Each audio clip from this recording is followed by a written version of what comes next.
Buenas tardes a todos. Muchísimas gracias a quienes se han conectado.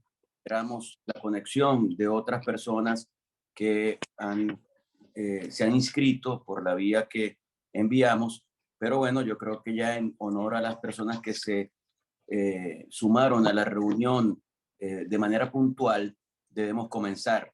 Primero agradeciendo a todos los que se han conectado de distintas partes de Venezuela y también de algunas ciudades del mundo, venezolanos que están preocupados por la situación actual de nuestro país, y especialmente a nuestros conferencistas. Hoy vamos a tener con nosotros a varias personas que, bueno, que tienen mucho que decir sobre el proceso económico y social de Venezuela.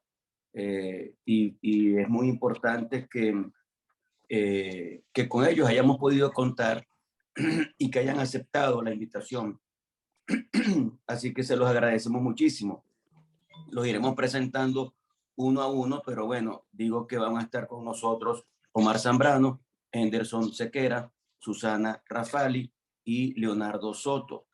La Venezuela de hoy, como ustedes saben, es una Venezuela complejizada, una Venezuela que está en una situación muy dramática, una Venezuela que está desinstitucionalizada, un país en el que no funcionan las instituciones, no tiene, desde mi perspectiva, posibilidades de echar hacia adelante. Es más, son las instituciones políticas las que pueden generar una calidad de vida, una economía y una sociedad adecuadas. Y un país que no tiene Estado de Derecho, y eso se traduce en lo que es básico para un Estado de Derecho, que es, por ejemplo, la separación de poderes, que es el respeto a la Constitución como parte fundamental del entramado jurídico del país, pero que también es el respeto a la ley, que es el respeto a los derechos humanos, que es la seguridad jurídica, que es un sistema de justicia que funcione, que es la confianza que hace falta para que un país eche hacia adelante. Un país sin eso es un país que no tiene posibilidades de caminar hacia el futuro. Y lamentablemente ese es el país que hoy tenemos. Y hoy queremos conversar con gente acerca de la economía, pero tenemos que tener muy claro que la economía es para la persona humana, la economía es para la sociedad, la economía es para el bien común, la economía es para que la gente pueda sentirse mejor y pueda tener esas oportunidades que le permitan, por ejemplo, tener un trabajo y que ese trabajo sea el sustento de su vida, y que la mejor política social sea que la gente pueda trabajar y que con su trabajo pueda tener poder adquisitivo, que ese trabajo le produzca un salario suficiente y que ese salario suficiente signifique la mejoría de la calidad de vida de su familia. La crisis económica del país se vive en las casas de cada uno de nosotros. Por eso es tan importante abordar el tema económico, pero ese tema económico entendida la economía como una ciencia social. Creo que es evidente que la economía, aunque hablan de ciencias económicas y sociales, es evidente que la economía es una ciencia social. Y hemos traído a 4 personas que estoy seguro que nos ayudarán mucho a comprender mejor la situación actual de la economía, pero también la situación actual de la sociedad venezolana. Vamos entonces a iniciar. Como ustedes saben, lo hicimos la semana pasada, los que pudieron participar la semana pasada. En este caso tenemos 4 conferencistas, cada uno tendrá 20 minutos. En el transcurso de las conferencias, ustedes pueden ir haciendo las preguntas que a bien tengan hacer. Las preguntas van a ser por escrito, no a viva voz, sino que van a ser por escrito, y nosotros vamos a ir en el transcurso de la conversación revisando sus preguntas para poderlas compilar y hablar con los conferencistas. Pueden hacer las preguntas dirigidas a alguno de los conferencistas o pueden hacer preguntas dirigidas a todos los conferencistas. Así que vamos a comenzar. Por razones de uso horario, nos pidió iniciar la conversación Omar Zambrano. Omar Zambrano es un economista egresado de la Universidad Central de Venezuela, es profesor de la Universidad Católica Andrés Bello, tiene una maestría en la UCB en desarrollo económico, en Harvard University también, fue economista del Banco Central de Venezuela, es promotor y analista de políticas sociales de la iniciativa Think Anova, una organización no gubernamental. Y bueno, para nosotros es muy importante tener a Omar. A Omar lo vemos mucho en las redes sociales, sus opiniones sobre los procesos económicos y sociales del país me parece que son muy acertadas, me identifico mucho con lo que son esas opiniones y por eso le agradezco muchísimo que nos acompañe y tiene la palabra Omar Zambrano. Bueno, hola, buenas noches. Bueno, muchísimas gracias Juan Pablo por la presentación y muchísimas gracias a los organizadores de este evento. Siempre es un gran placer y un honor poder compartir algunas de nuestras ideas sobre el devenir del país. Y estoy bueno, realmente muy contento de estar acá. Bueno, cuando recibí la invitación, empecé a pensar un poquito en el tema central del título del foro, ¿no? O sea, ¿cómo podemos pensar ahorita en Venezuela en términos del estado actual de la libertad económica, ¿no? Y lo digo porque la primera idea que me surge tiene que ver con, con que yo creo que una de las cosas que nos hace muchísima falta es dimensionar bien el tema de lo que algunos han dicho que ha sido como un reverdecer de la libertad económica en Venezuela recientemente, ¿no? Al parecer, digamos, en el estado actual de las cosas, luego de 6 o 7 años de caída profunda, de una recesión que fue probablemente la recesión más profunda y más prolongada que ha experimentado cualquier país en el hemisferio occidental en los últimos 50 años, seguramente, y me atrevería a decir que casi cualquier país en cualquier parte del mundo en tiempos de paz, ninguna economía había experimentado, digamos, la catástrofe económica que experimentó Venezuela en los últimos 7, 8 años. Eh, Pareciera que este breve despertar económico que estamos viendo, porque ciertamente no se puede negar que hay, digamos, un rebrote de la actividad económica, sobre todo en los centros urbanos más importantes del país. Yo voy a caracterizar un poquito este reverdecer económico también para dimensionarlo muy bien, porque tampoco me parece que sea una panacea lo que está sucediendo.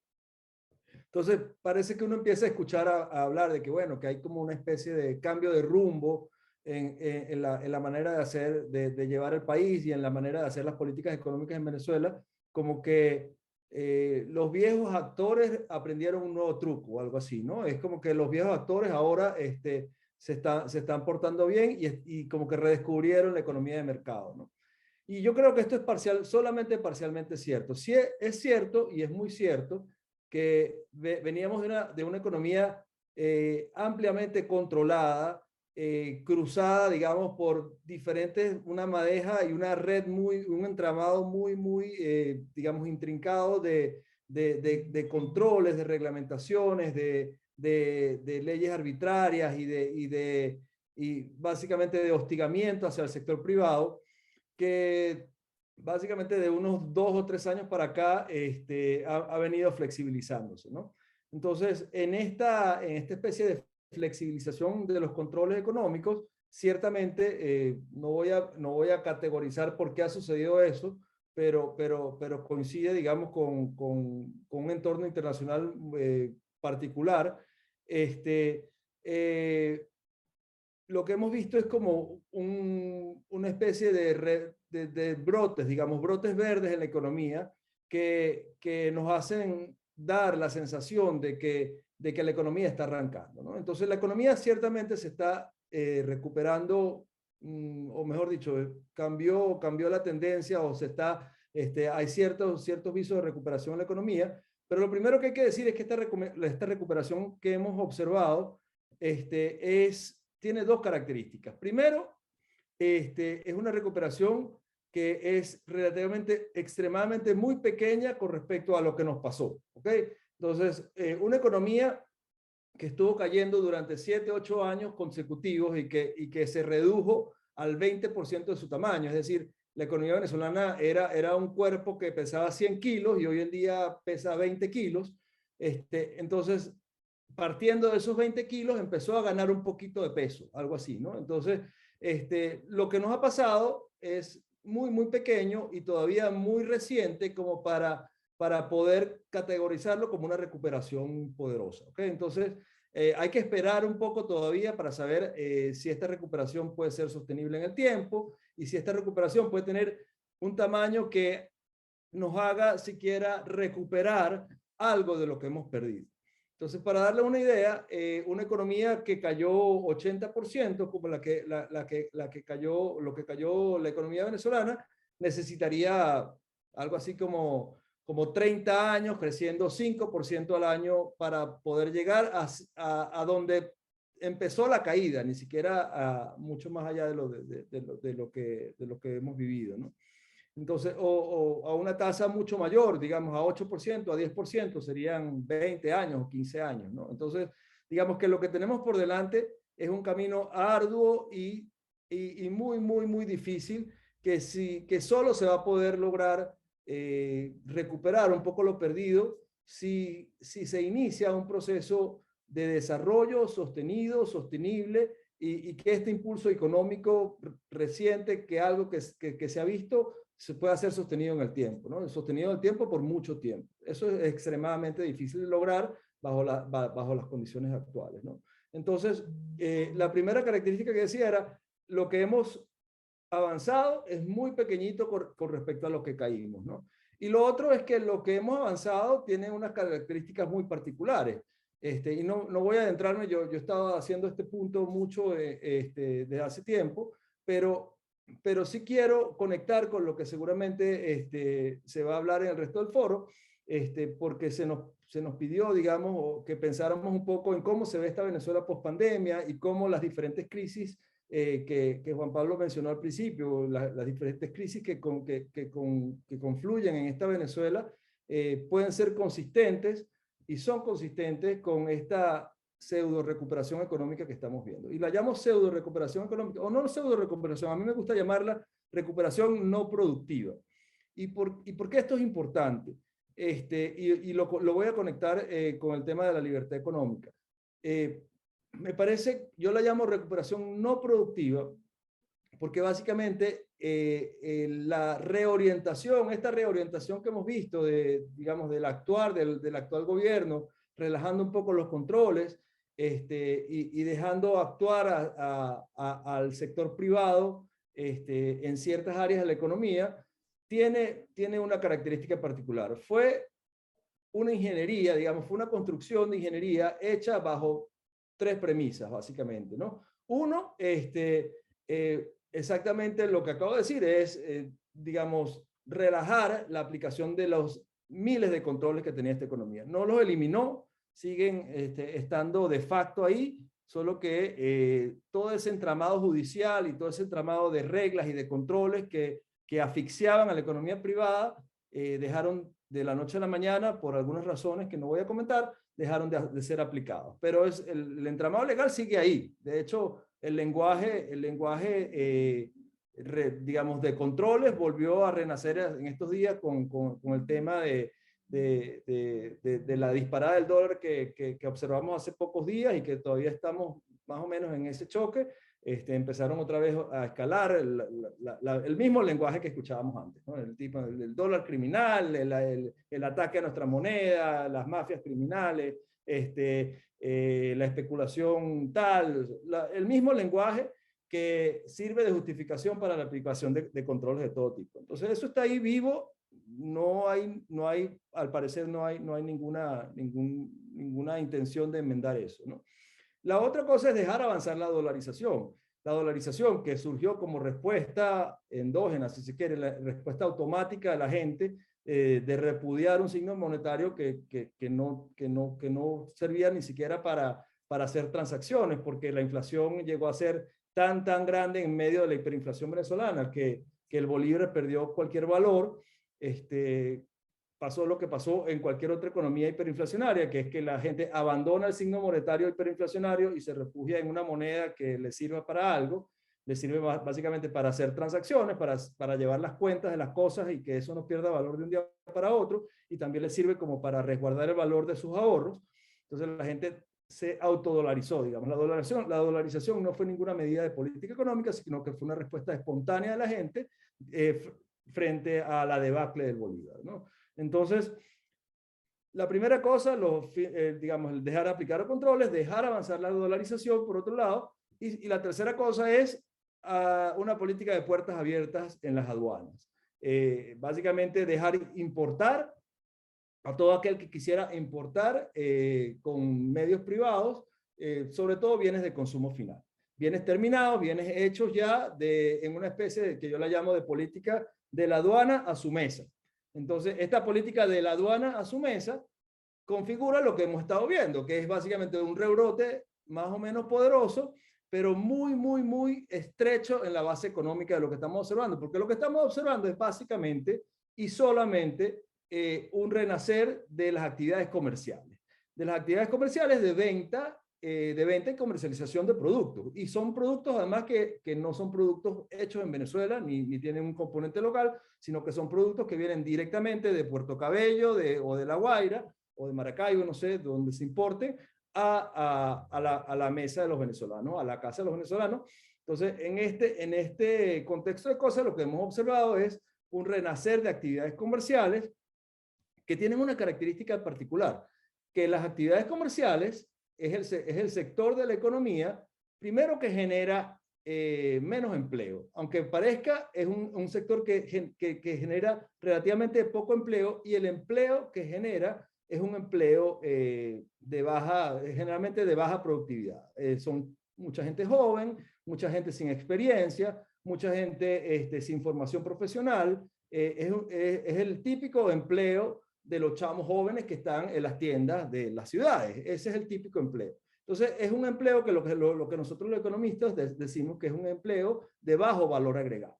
Entonces, esto tiene una característica. Entonces, los otros sectores de la economía, hablo de la construcción, hablo de la parte agro, aunque se ha recuperado un poco, hablo también sobre todo de la parte de la manufactura y la industria, no se han recuperado. Y no se han recuperado en particular porque tampoco tienen las condiciones para recuperarse.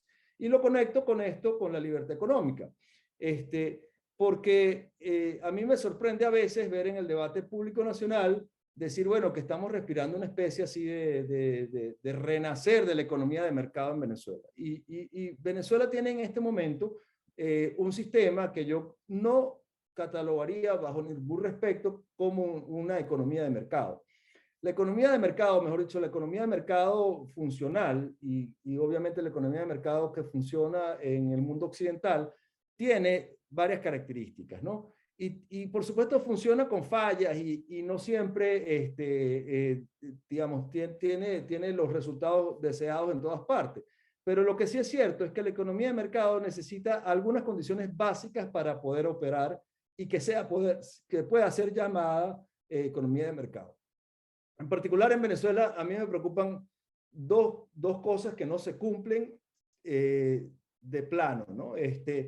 Una economía de mercado, lo más esencial que debe tener es que debe convocar a todo aquel que quiera participar en la economía de mercado y debe ofrecer más o menos pocas barreras a la entrada y además facilidades o pocas barreras a la salida o garantías digamos, de libre entrada y salida del mercado. Es decir, cualquiera que quisiera participar en la economía de mercado debería poder participar en ella. Es decir, cuando una economía de mercado funcional está en pie, cualquier inversionista de cualquier lado del mundo, o nacional o extranjero, debería poder decir, mira, yo veo aquí una oportunidad de negocio, yo me meto y voy a invertir en este negocio.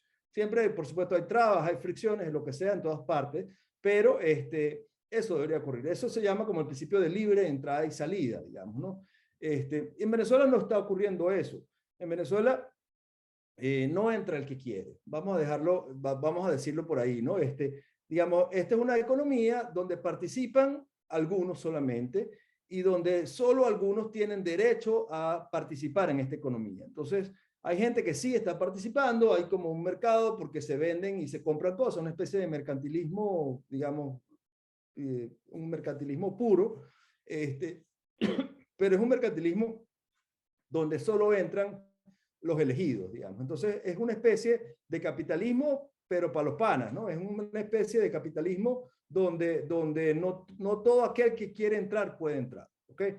Y lo peor es que también ocurre lo contrario. No todo aquel que quiera permanecer, permanece, porque también al estar adentro, los que están adentro y están haciendo negocios en esta economía de mercado, o de mercados entre comillas, entonces, bueno, también tienen que cumplir ciertas condiciones para no ser expulsados, ¿no? Entonces, basta con que algún callo sea pisado, alguna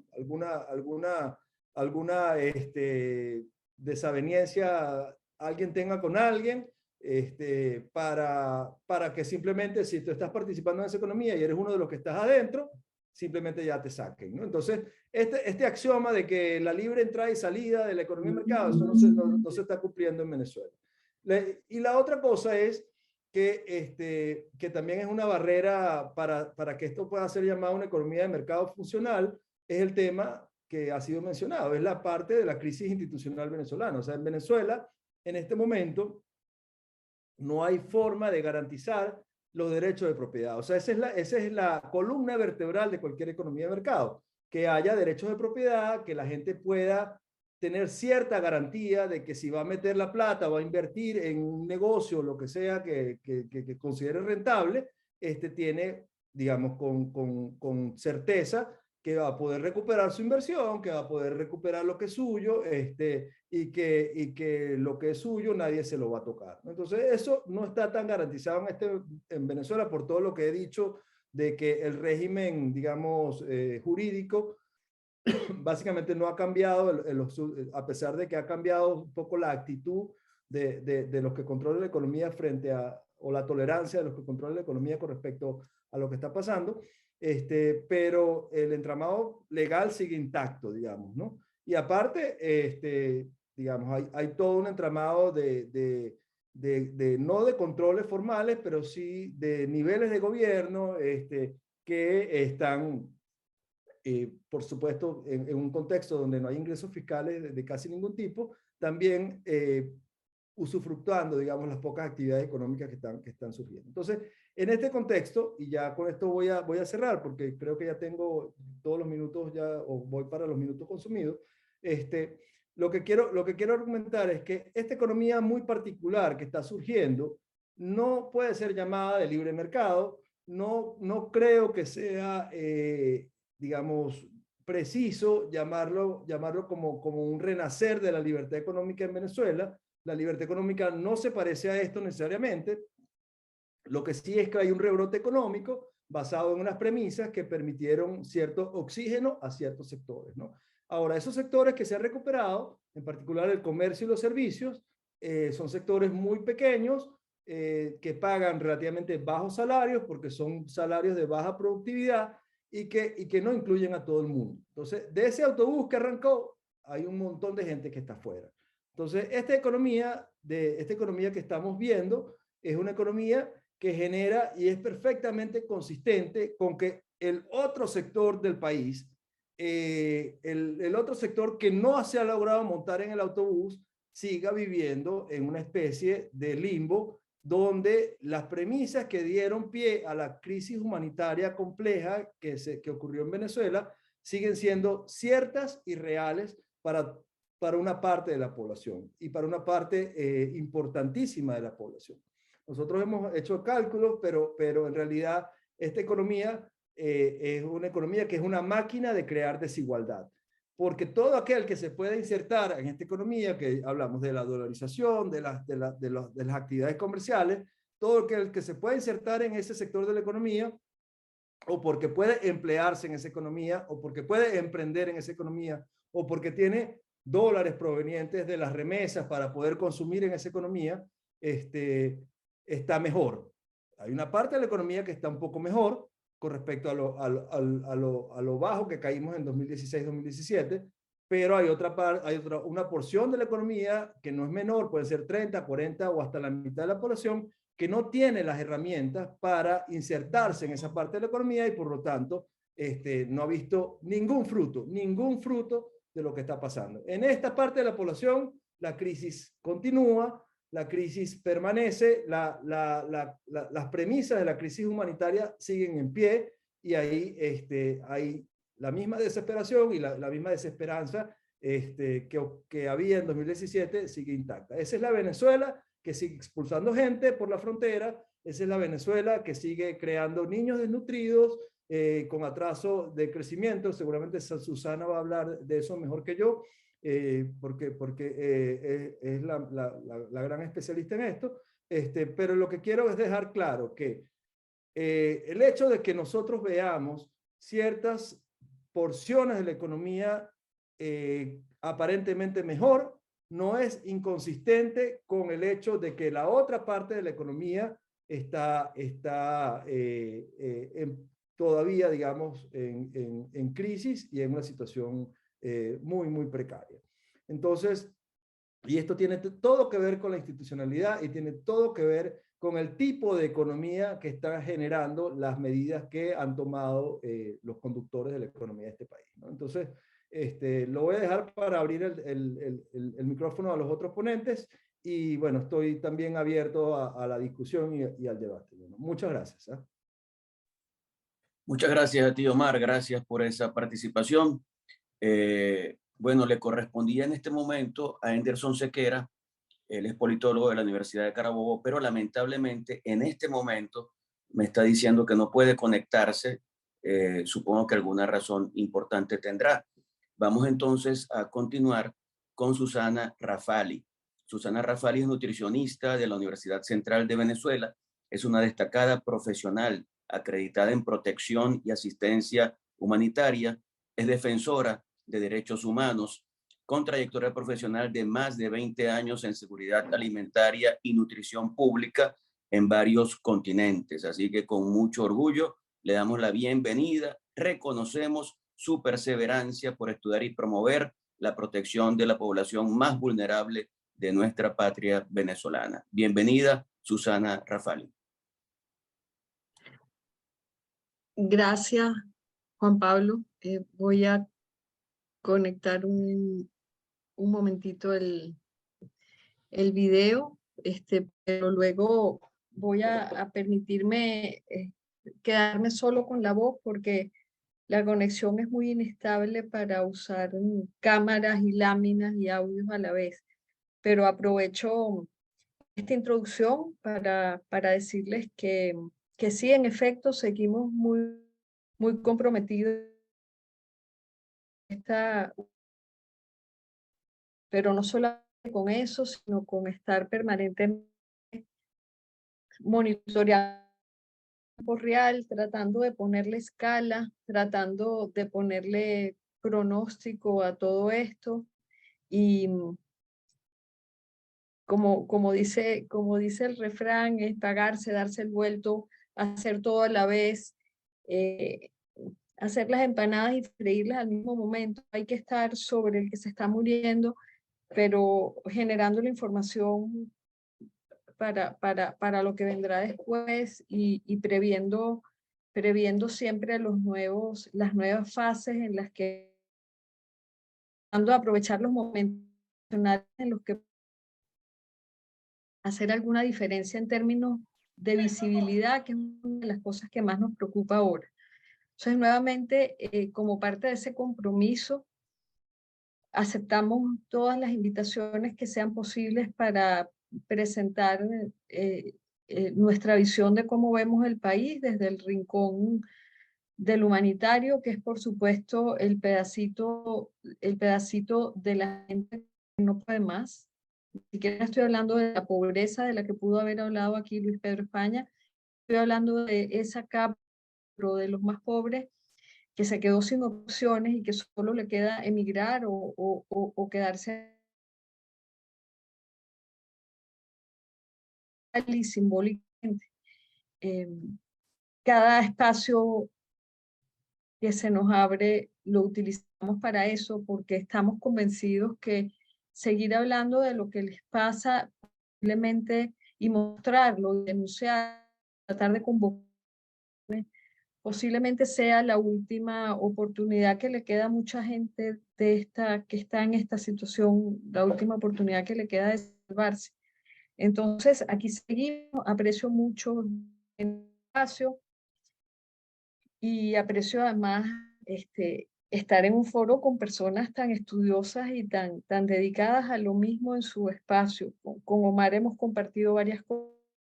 Celebro su interés por, por entender como yo las implicaciones que va a tener la desnutrición que hemos acumulado en el país para el desarrollo económico futuro. Así que ya de los 20 minutos en este romanticismo me pasé como 5, pero decirles que valoro muchísimo el espacio que tenemos para esto.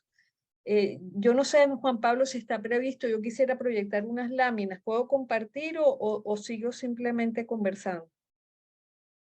Mira, todo depende de la persona que nos ha facilitado la conexión.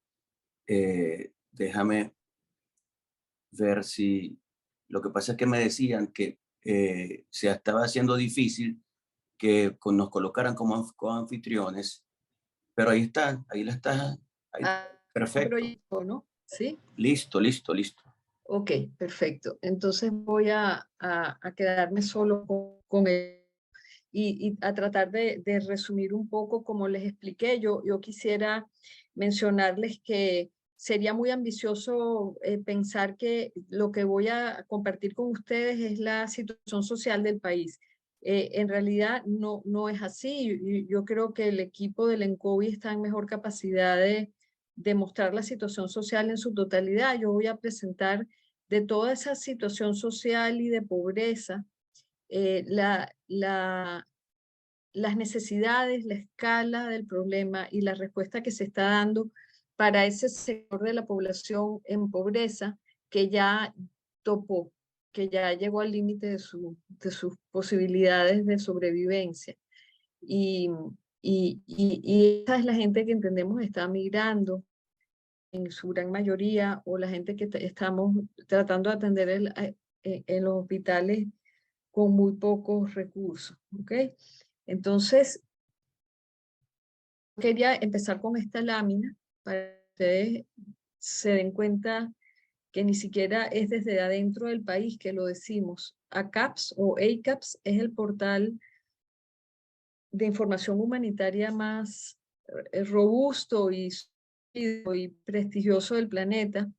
Ellos publican, mantienen constantemente un índice de la severidad de las crisis humanitarias activas actualmente en el planeta, y desde hace varios meses, como pueden ver, Venezuela figura en el mapa con el color más intenso, junto con algunos países del África subsahariana y del Medio Oriente, muchos de los cuales están así por efectos de conflictos armados.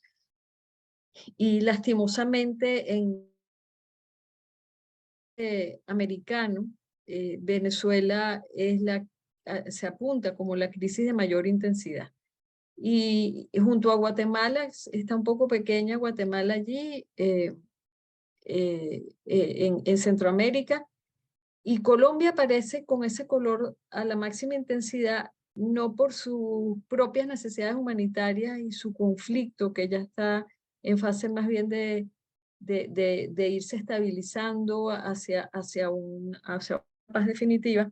Colombia aparece con ese nivel de intensidad y un punto encima, porque la crisis humanitaria que padece es prestada en consecuencia. Así que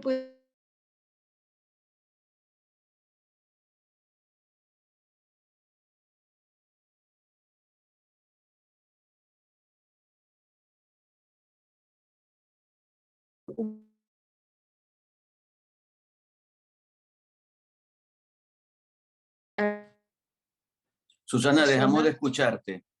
Susana. Sí. ¿Me oyen? Ahora sí, pero Okay. los últimos 30 segundos no los escuchamos cuando decías sí, entonces, algo sobre la crisis colombiana. Sí, Colombia aparece como una crisis de gran severidad, pero no por razones propias, sino por la situación humanitaria de los migrantes venezolanos que están allí. Entonces, nuevamente la lámina es para rescatar que Venezuela y los migrantes venezolanos en algunas partes de Latinoamérica son la crisis humanitaria de más, según todos los portales humanitarios del planeta. Los índices de severidad se construyen. ¿Por qué? Se dice que primero por el impacto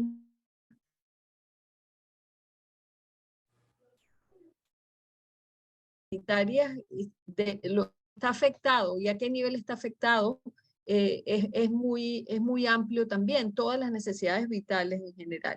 Tercero, la complejidad de sus causas, de conflicto armado importante, esto, pero tiene algunas zonas afectadas por... Y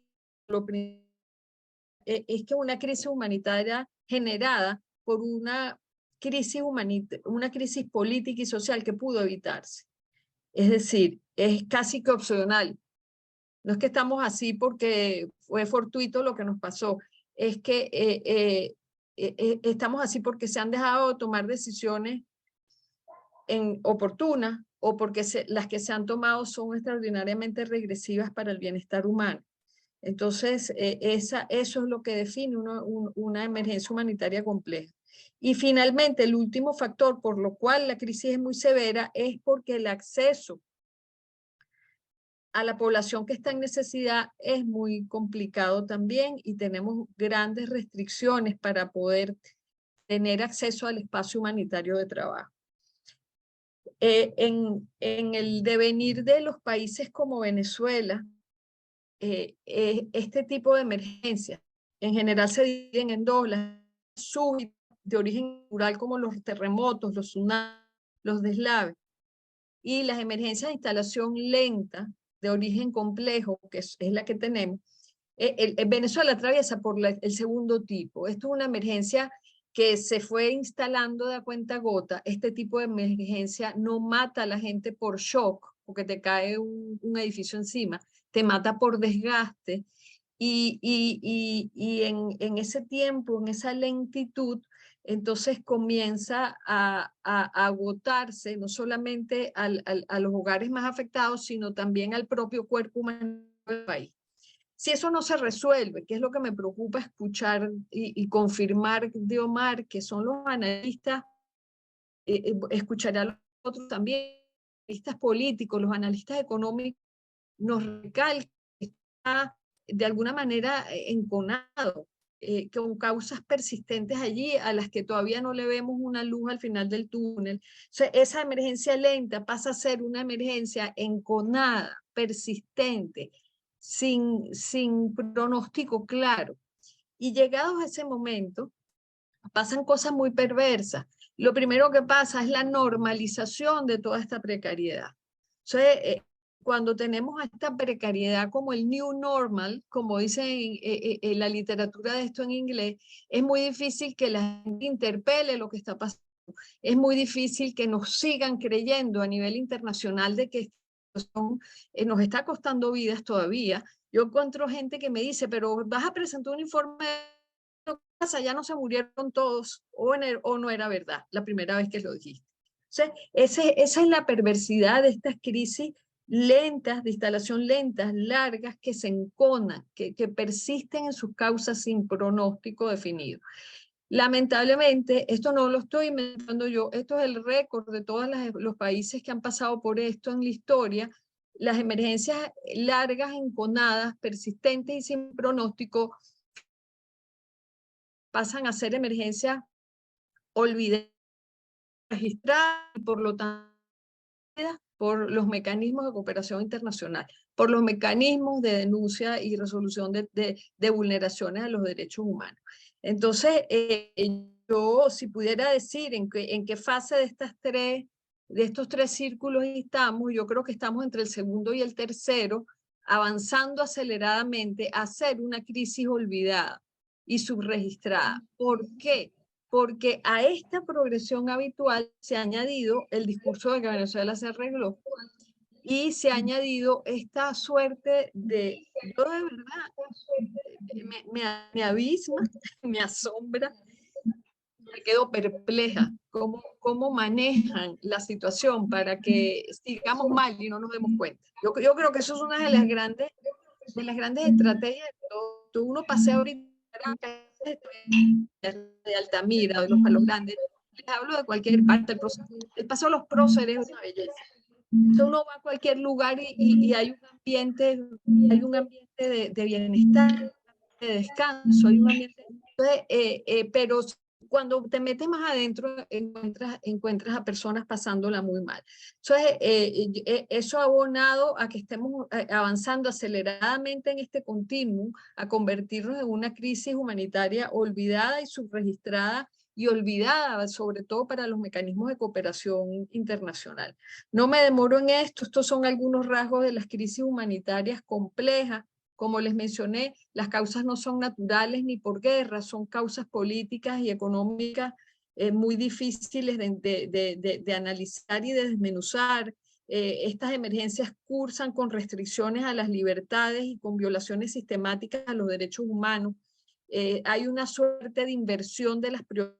Entonces, los pocos recursos que maneja el Estado se invierten justamente en encubrir lo que está pasando y las verdaderas prioridades. ¿Cómo es posible? ¿Cómo es posible que aquí se hagan las inversiones que se están haciendo por Navidad y aquí tenemos escuelas y hospitales sin energía eléctrica?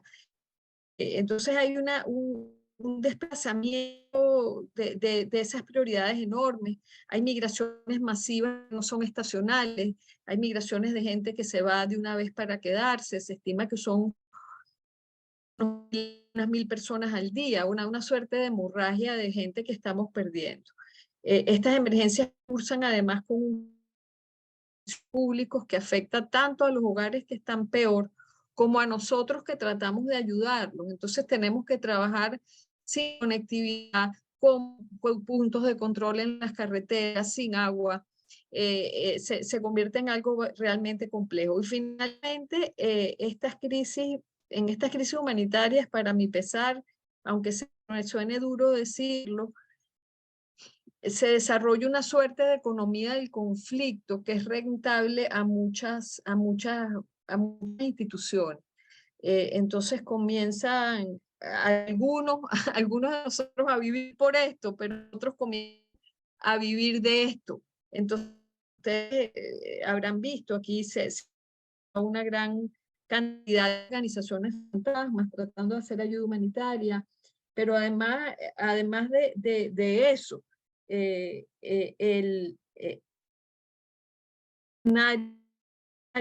todo comienza a asociarse ya estas cosas con economías que son ilícitas, entre ellas el contrabando, la minería ilegal, el tráfico. Hasta hace 2 años al menos el manejo de los alimentos era una de las economías ilícitas y por eso hay personas detenidas, ustedes lo saben, por casos de corrupción, denunciados por el propio Ejecutivo, porque lo que el director del acto de los Andes se tiró de un 7º piso.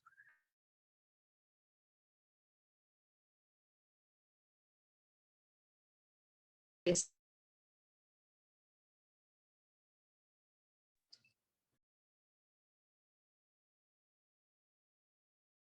emergencias por desgaste, la gente se ve privada de sus cosas más básicas, comienzan a usar para cubrir las necesidades, se desgastan, gastan sus ahorros, venden sus cosas, se destituyen, hasta el punto de destituirse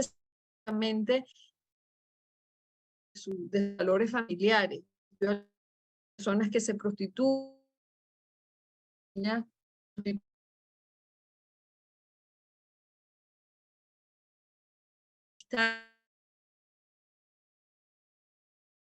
cambio de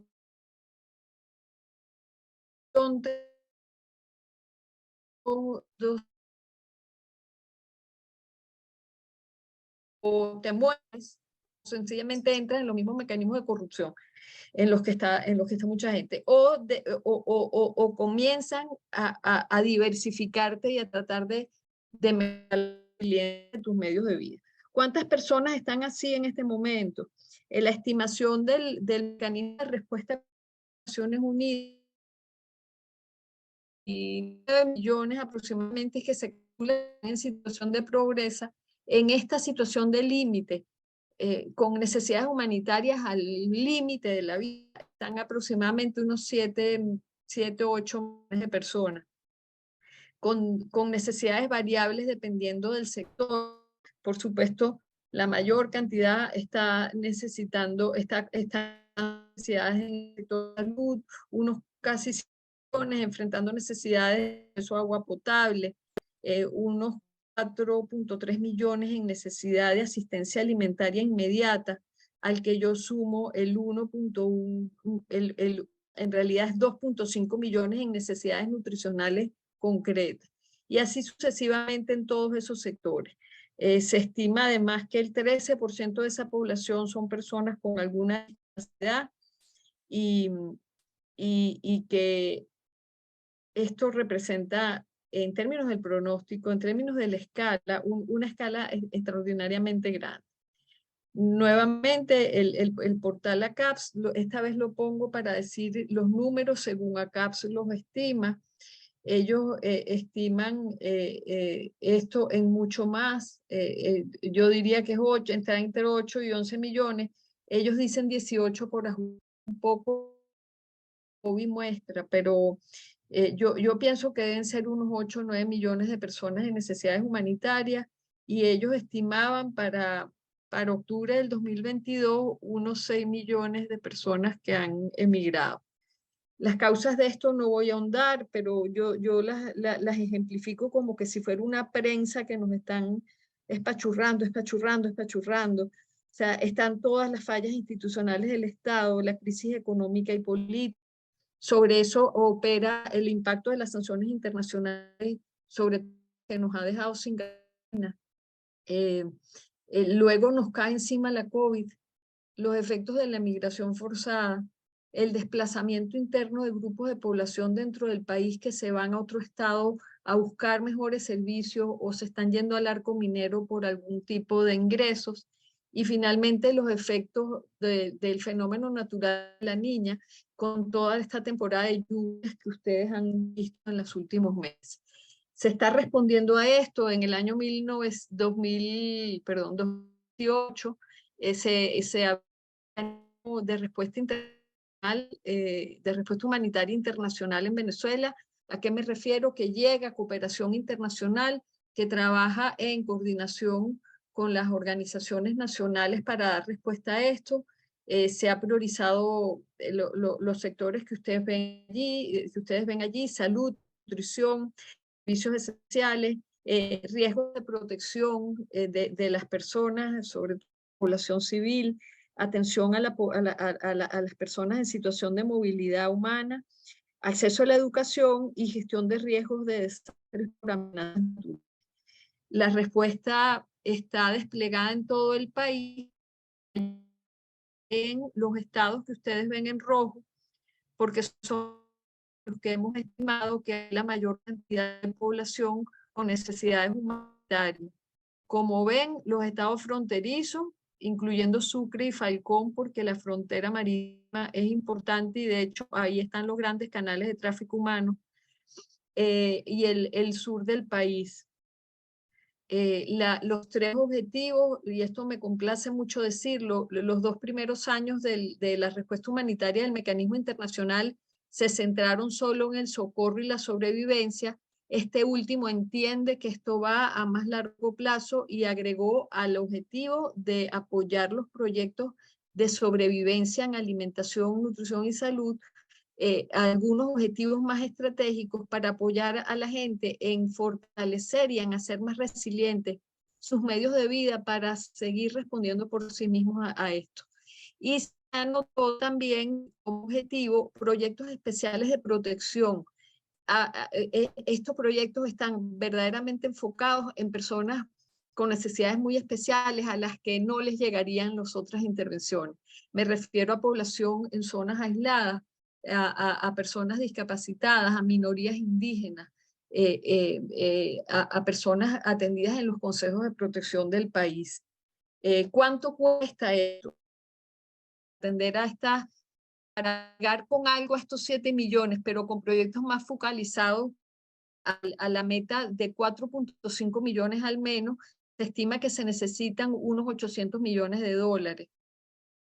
Se estima a través de los proyectos de ayuda humanitaria presentados por las organizaciones activas en el país, son unas 130 proyectos, con en estos diferentes sectores: agua y saneamiento, atención de niñas, niños y adolescentes, seguridad alimentaria, educación, salud. ¿Ok?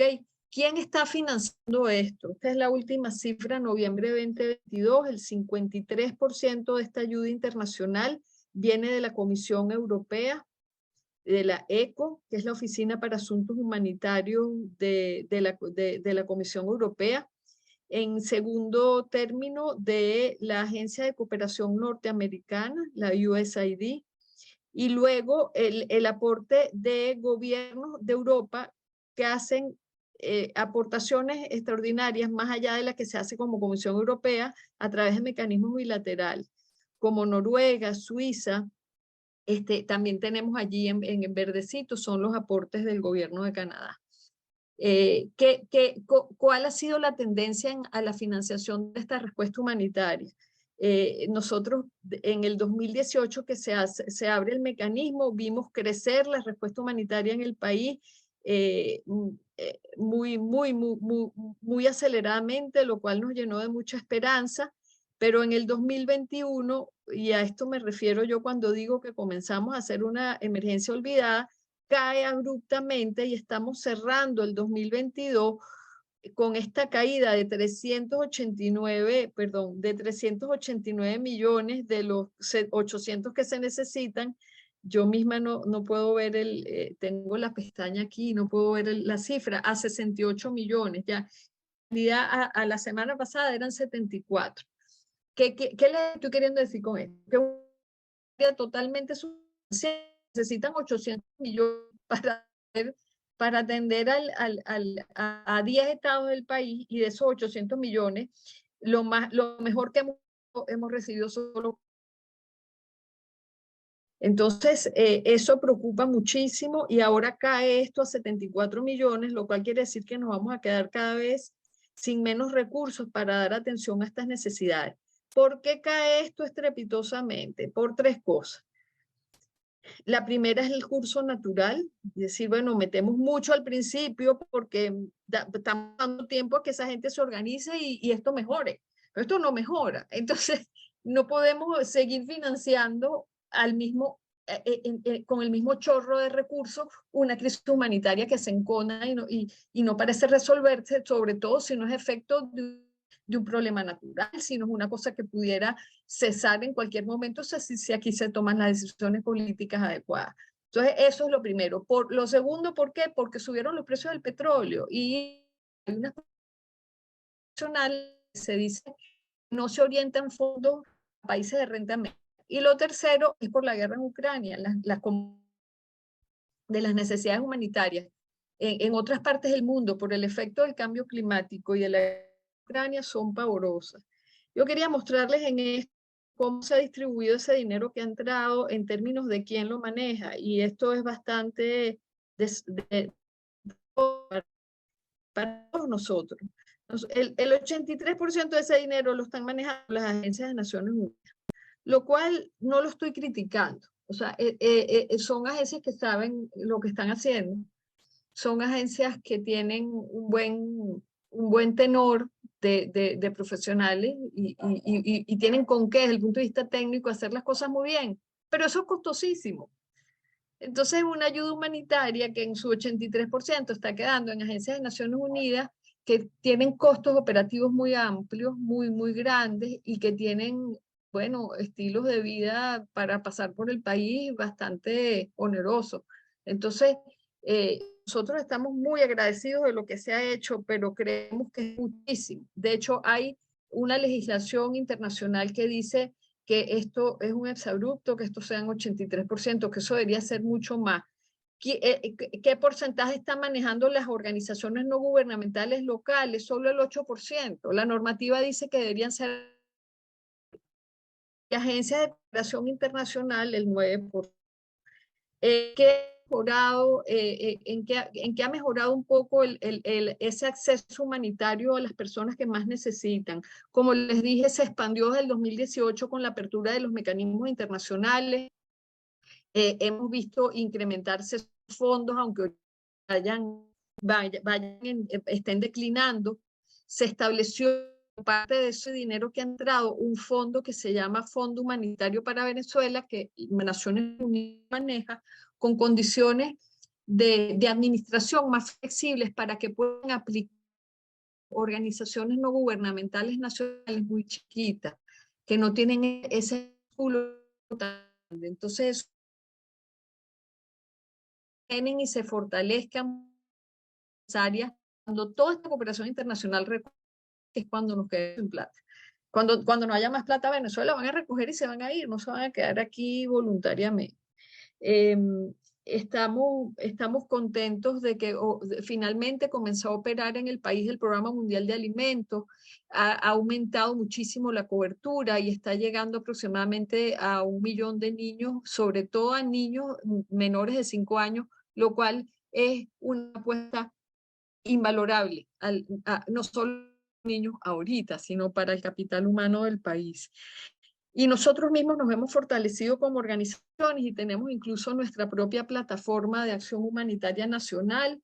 En ella está, por supuesto, todas las organizaciones que ustedes ven en este cuadrado, que es la red de acción iglesia. Ahí está Cáritas, Fe y Alegría, BEXOC, el Servicio Jesuita de Refugiados. Estamos la Convención de Religiosos y Religiosas de Venezuela, la UCAP con sus servicios sociales. Eso es lo que llamamos la RACI. Está también Sinergia, que es nuestra plataforma de siempre para llevar los temas de desarrollo social. Está la plataforma UN Venezuela, que es un portal que maneja información humanitaria, y la plataforma de acción humanitaria de ONGs nacionales. ¿Qué desafíos tenemos? Como la disminución considerable del financiamiento, este discurso nos están empujando a casi a decir que la emergencia humanitaria pasó y que nos montemos en una agenda de desarrollo.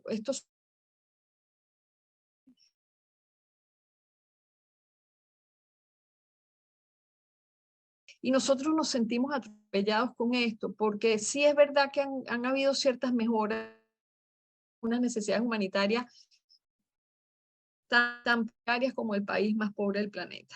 Entonces, no creemos que los que han estado de una agenda de los objetivos de desarrollo sostenible han tenido una fase de rehabilitación mínima. No pasar de esta precariedad, ya vamos a hablar de desarrollo. Pero ese es un gran desafío que nos está pasando, pues nos están empujando a ese relato. Está aumentando estrepitosamente la población que se está desplazando, no hacia afuera, sino dentro del país, a buscar los pueblos de economías ilícitas, y es muy difícil llegar allí con ayuda para ellos. Hemos perdido el acceso a zonas del país que están bajo grupos armados irregulares, ahí no entra nadie. Hemos tratado de establecer los mismos mecanismos humanitarios que se establecen en Colombia y en otras zonas de conflicto, pero todavía eso está inmaduro y necesitamos restaurar eso cuanto antes. Lo otro es que ha habido amenazas varias de instaurar una plataforma una ley de cooperación por las cuales el gobierno pasaría a tener un gran control de las organizaciones no gubernamentales del país.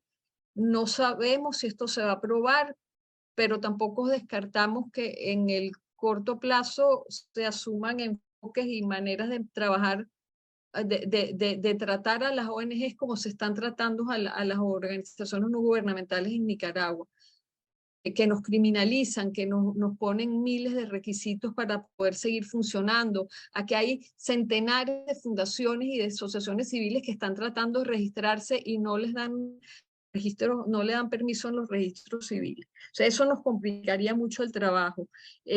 Nosotros hemos notado ya una fatiga de los medios de comunicación, sobre todo internacionales, para dar visibilidad a lo que está pasando.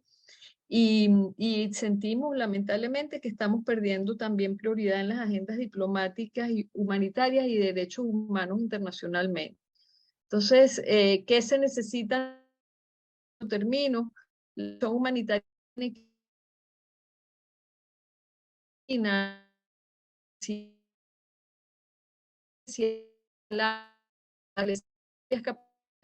para con proyectos de medios de vida y con razones para quedarse. Necesitamos tratar de fortalecer las organizaciones y las plataformas y los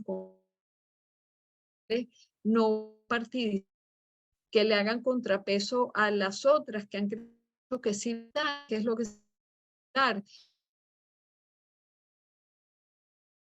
Poder popular, espacios de co-creación y de negociación social, algo, y hacer algo a contrapeso y hacer algo que le llegue a la gente. Necesitamos también trabajar con mecanismos de autofinanciarnos porque esta cooperación internacional va a seguir bajando. Así que yo creo que es importante comenzar a aportes de la diáspora venezolana y las conexiones que hacemos con el sector empresarial de aquí para tener una acción social y una sociedad, una responsabilidad social más organizada para que sea más eficiente.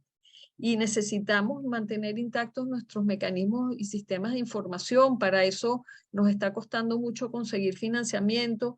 Si ustedes quieren comunicarme algo sobre posibilidades de financiamiento para este tipo de cosas, tienen luego a través de Juan Pablo mis contactos.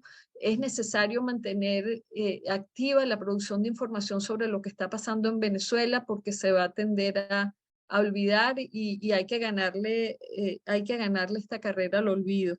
Y por supuesto necesitamos también apoyo para protegernos nosotros mismos como cuerpo humanitario del país, que estén pendientes de nosotros y que las ayudas que ustedes vean o en las que puedan interceder por el país, a veces nos mandan 3, 4 toneladas y ni siquiera un céntimo para yo pagar.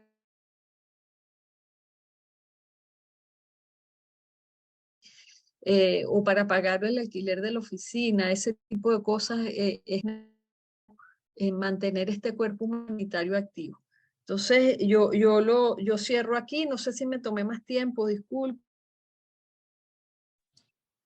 Susana, muchas gracias. Sí, te tomaste más tiempo, Perdón, pero bueno, ahí termino, les dejo proyectados el llamamiento y disculpa.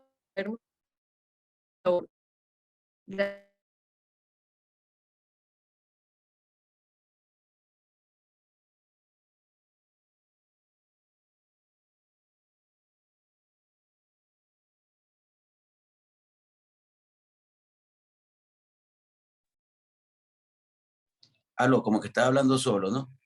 Sí, te decía, Susana, que sí te tomaste un poquito más de tiempo, pero es una intervención muy útil para lo que significa la realidad de Venezuela. Lo que ustedes están haciendo es tratar de, en este momento de crisis tan profunda que estamos viviendo, salvar gente.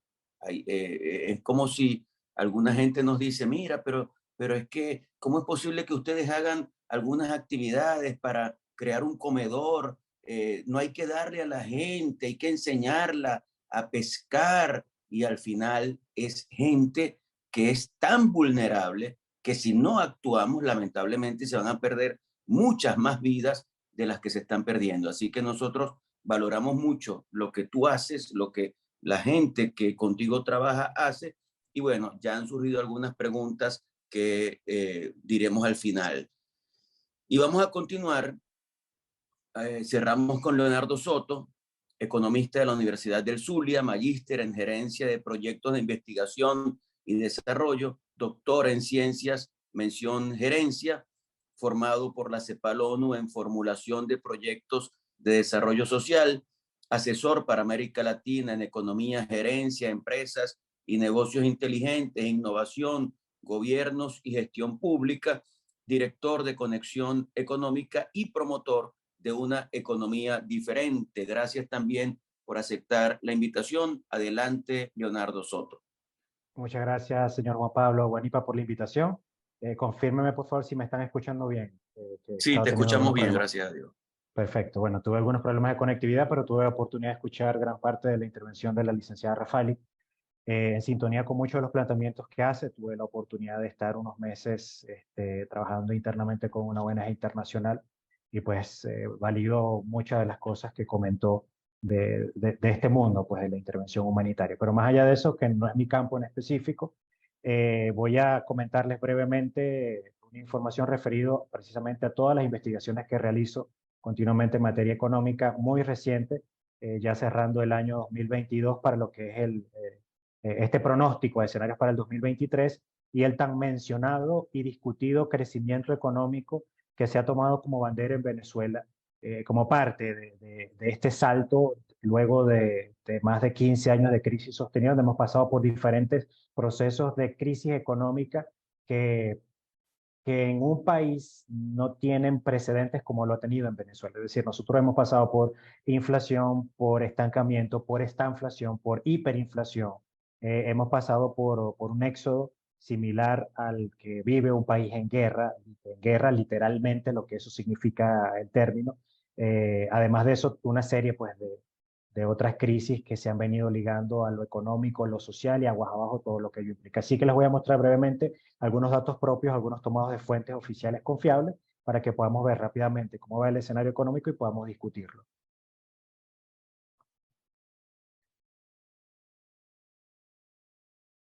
Denme un segundito que me traicionó la presentación.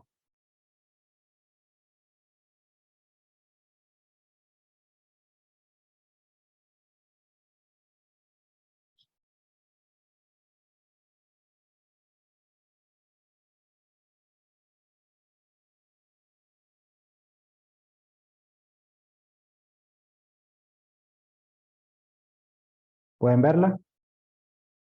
Sí, Leonardo, la vemos bien. Perfecto. Algunas afirmaciones rápidas. Sí, en el año 2022 o ya prácticamente al cierre, la economía va a crecer entre un 6 y un 8%.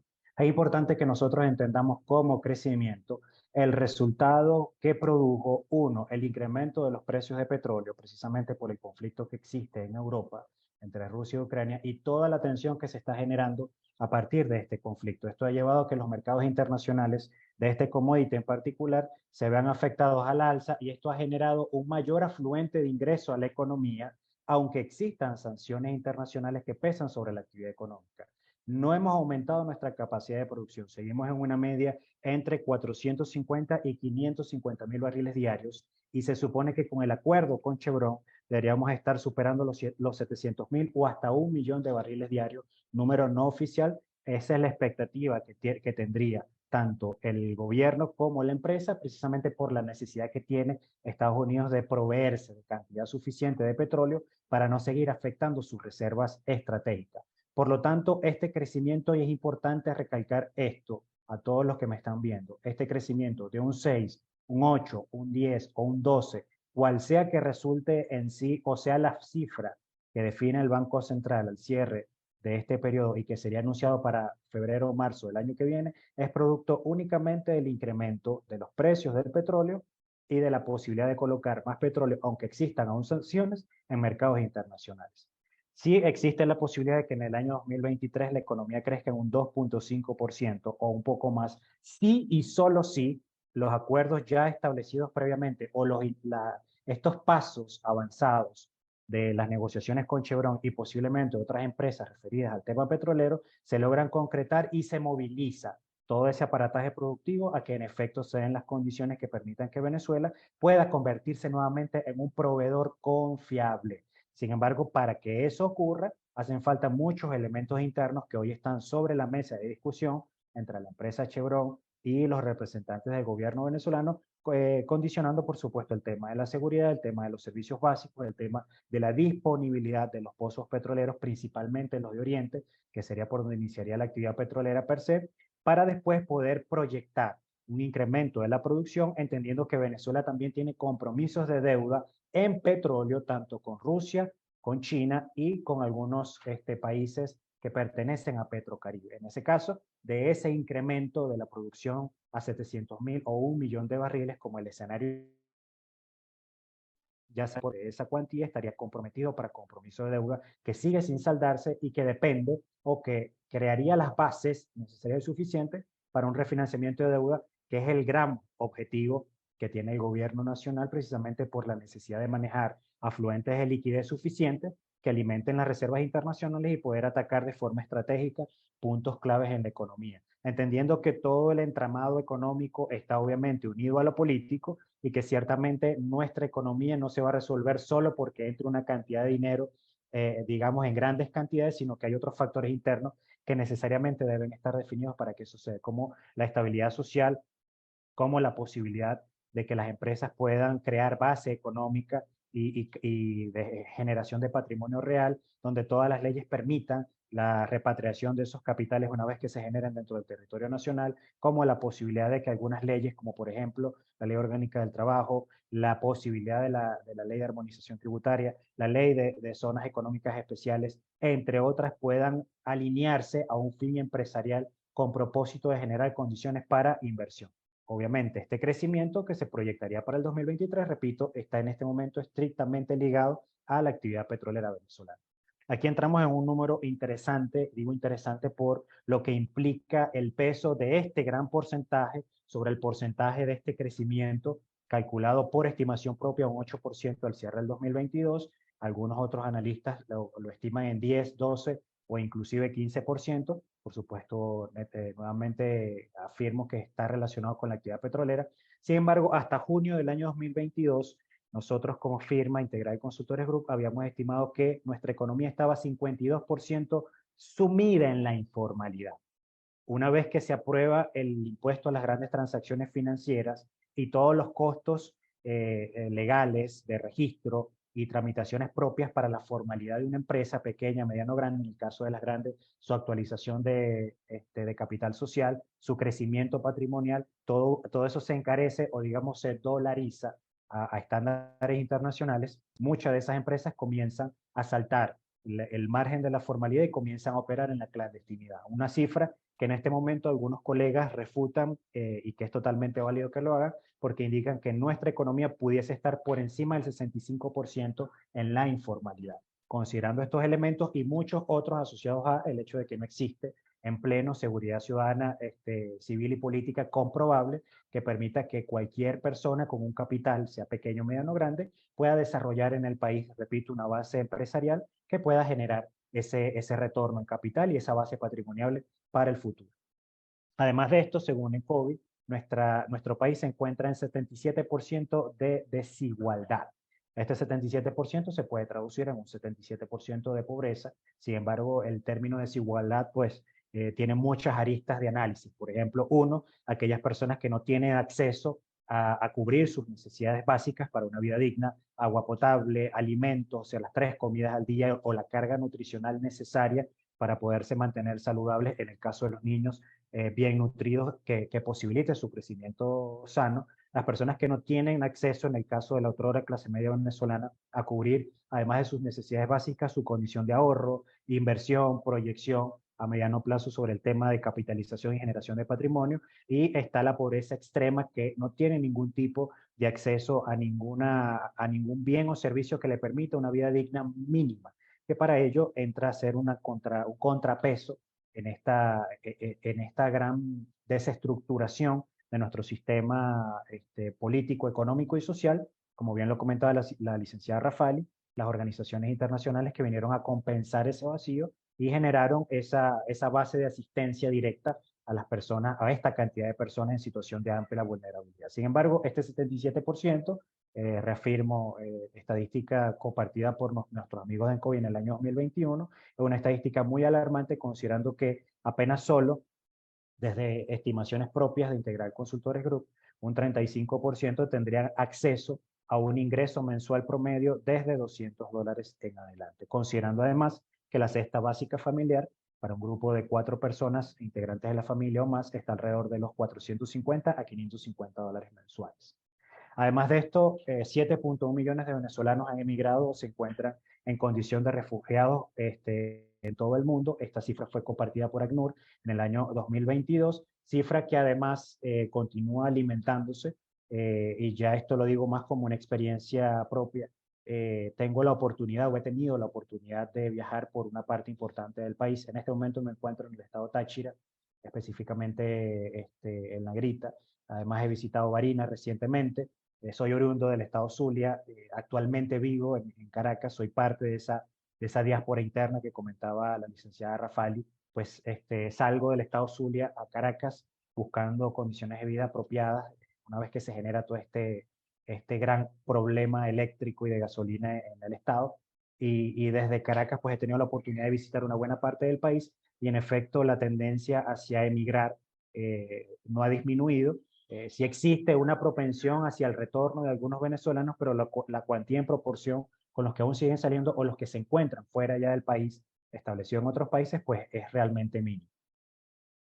Aquí quiero dejar claro con una visión bien responsable para todos aquellos que han tomado la cifra de crecimiento como una bandera de mejoría relativa en nuestra economía. Es importante entender que crecimiento, por lo menos nuestro crecimiento, no necesariamente representa una mejora en la calidad de vida o de desarrollo. De hecho, para que nuestra economía, para que nuestro país vuelva a alcanzar el tamaño de la economía que nosotros logramos tener en el 2013, debemos pasar no menos de 10 periodos, es decir, 10 años consecutivos de crecimiento en un promedio no menor de 2.5% del Producto Interno Bruto anual.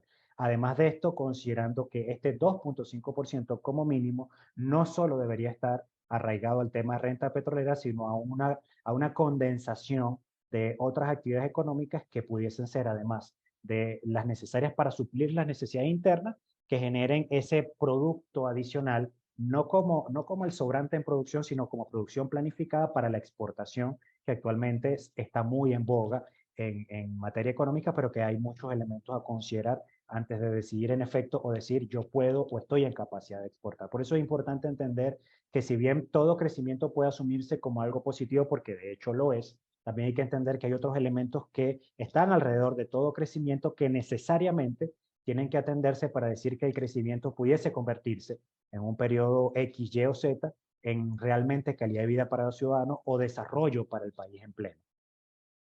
Aquí es importante y además de estos datos que son ciertamente críticos, alarmantes, de necesaria atención y cuidado, también me he dado cuenta que existen algunos indicadores, digamos, positivos o de mejoría en algunas áreas económicas que es importante que ustedes vean para que puedan contrastar lo que viven ustedes a diario con sus familias, con sus amigos, con sus cercanos, en sus ciudades, en sus pueblos, y lo que está ocurriendo en algunas ciudades principales del país y también en algunos poblados, en zonas rurales o semirurales. Por eso yo hago la pregunta, ¿existe oportunidad en Venezuela? ¿Existe en este momento, en medio de la incertidumbre, la crisis que sigue viviendo Venezuela, la inestabilidad política, esta poca claridad de un escenario próximo, algunos escenarios que parece que son de oportunidad y que nos permitirían poder desarrollar una actividad económica? Ahora, lo importante de este punto es si esa actividad económica sería sostenible y sustentable.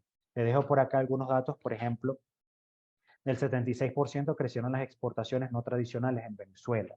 Esta fuente es CEPAL en mayo del 2022. Ellos hacen referencia específicamente a café, cacao, algunos crustáceos, en el caso del cangrejo azul, algunos mariscos, como es el caso del camarón zuliano, que es muy apetecible a nivel internacional, dejando este porcentaje un escenario abierto o una oportunidad, como bien lo decía también la licenciada Rafali, de generar algunas condiciones que permitan no solamente garantizar que las personas puedan generar los medios de vida para autosostenerse, aún en medio de ecosistemas que son ciertamente de vulnerabilidad social, sino también para poder relacionar talento, mano de obra, asentamientos sociales con posibilidades de participar de estas actividades económicas que pudiesen tener una oportunidad en el corto plazo en Venezuela. Sin embargo, repito, son datos que en su entorno macro hay que llevarlos a lo micro, especificar el área geográfica de acción de cada uno de ellos para poder saber de estas áreas vulnerables o de estas zonas geográficas donde existen poblados, quiénes pueden o no participar en el desarrollo de estas actividades, que obviamente eso amerita un trabajo muy importante a desarrollar. En 33% se incrementó el consumo de alimentos y bebidas preparadas en restaurantes del año 2020. Esto producto, por supuesto, de este rebote propio del consumo que generó esa expectativa de volver a salir de nuestras casas, a las calles, a la vida social que produjo, por supuesto, el confinamiento forzado producto del COVID-19, y este incremento pues, ha generado nichos de oportunidad para algunos. Sin embargo, ya en este segmento yo estoy observando, y digo yo particularmente por la observación directa que estoy realizando, que se están comenzando a canibalizar en actividades económicas. Es decir, un país donde solo hay restaurantes, no hay proyección de desarrollo. Se fortalece una cadena de consumo, de provisión, se fortalece una cadena de formación de talento humano, pero no necesariamente es, digamos, la columna medular, o ese eje transversal en el desarrollo de un país desde el punto de vista económico. Repito, si genera consumo, es positivo que exista crecimiento en este sector y que se siga viendo. Sin embargo, las iniciativas ya comienzan, repito, a canibalizarse y están desapareciendo muy rápido. En 18% se incrementó el consumo de prendas de vestir y calzado, en especial la de niños entre 8, desde un mes hasta 8 años de edad. Esto se ha visto principalmente en el centro del país, en el occidente, Maracaibo, y en algunas ciudades como por ejemplo Mérida y San Cristóbal. Sin embargo, tenemos aquí un inconveniente, que es que los beneficios arancelarios que están para los productos importados están mermando la posibilidad de competir la producción nacional. Es decir, esta necesidad que existe por mantener una estabilidad o un status quo a nivel económico y social, de anaqueles repletos de mercancía, de estanterías repletos de prendas de vestir, que están llevando a que muchas personas con capital logren traer grandes cantidades de estos productos importados hacia Venezuela, y además con todos estos beneficios arancelarios, lamentablemente están dejando atrás la posibilidad de que la industria nacional pueda recuperarse de manera apropiada. Además, entendiendo que nuestra capacidad productiva instalada está en apenas un 28 o 32% de su capacidad máxima, y que de superar nosotros el 50% de nuestra capacidad productiva instalada ya en acción, pues tendríamos a demandar mucha más electricidad, mucho más recursos propios de los servicios básicos, que pudiesen colapsar este delicado equilibrio que se ha creado como una especie de condición a priori para mantener pues, a ciertas zonas del país en esta estabilidad relativa, y que el país vaya fluyendo hasta que se logren dar, asumo yo, algunas condiciones políticas para luego establecer algún otro tipo de acción a nivel económico y social. En un 65% se incrementó el consumo de servicios de Internet, e-commerce, el consumo de servicios relacionados con el mundo digital. Esto producto de precisamente nuestra necesidad de disponer de herramientas digitales para sortear muchas de las cosas que en medio de las diferentes crisis que ha vivido el país, pues hemos tenido que enfrentar. El tema de los métodos de pago cuando dejó de existir el efectivo en Venezuela, el pago móvil o estas herramientas de pago digital se convirtieron en un mecanismo de respiro o de equilibrio en este complejo mundo. Igual las compras online, otro tipo de métodos de pago. Actualmente, gran parte de nuestro mundo económico, empresarial, comercial, de intercambio económico empresarial se maneja vía online. En un 40% se incrementó el consumo de artículos de electrónica, uso personal y empresarial, y consumos de artículos para el hogar como línea blanca y línea marrón. Yo creo que muchos de nosotros vimos con asombro inclusive como en algunos comercios de ciudades como Caracas, Maracaibo, Valencia, inclusive algunas personas se fueron a las manos, a los golpes, tratando de entrar a un comercio que vendía este tipo de artículos en este llamado Black Friday. Un poco de lo que se ha hecho viral en medios digitales, tratando de proyectar una especie de normalidad económica que, si bien puede ocurrir en algunas ciudades del país, no es una condición sine qua non para el país en pleno, y de eso estamos totalmente conscientes. Y para nuestros amigos empresarios o aquellas personas que están intentando, en medio de este escenario complejo de variaciones constantes, en el caso puntual de las devaluaciones constantes del tipo de cambio, producto precisamente de lo frágil que es este equilibrio basado en mecanismos estrictamente artificiales, como es, por ejemplo, la inyección continua de divisas a las mesas de cambio a través del Banco Central, que ciertamente cada vez se hace más finita esa medida, y que está llevando a entender que en algún momento esa medida va a dejar de tener efecto sobre el tipo de cambio. Hay algunas personas que lo siguen intentando, hay personas que siguen apostando a invertir en Venezuela, teniendo o no la oportunidad en lo inmediato, basándose en necesidad y no necesariamente en oportunidad. Pero bueno, yo a todos los que lo están intentando en este país tan complejo y en aquellos que veo realmente una oportunidad, porque no se trata de inyectar motivación sin realidad, sino se trata de inspirar con todas las cartas sobre la mesa. Siempre les digo que en este entramado económico tan complejo, una de las cosas que nosotros tenemos que entender como venezolanos es que la diversificación es clave. Hay un sinfín de necesidades que atender.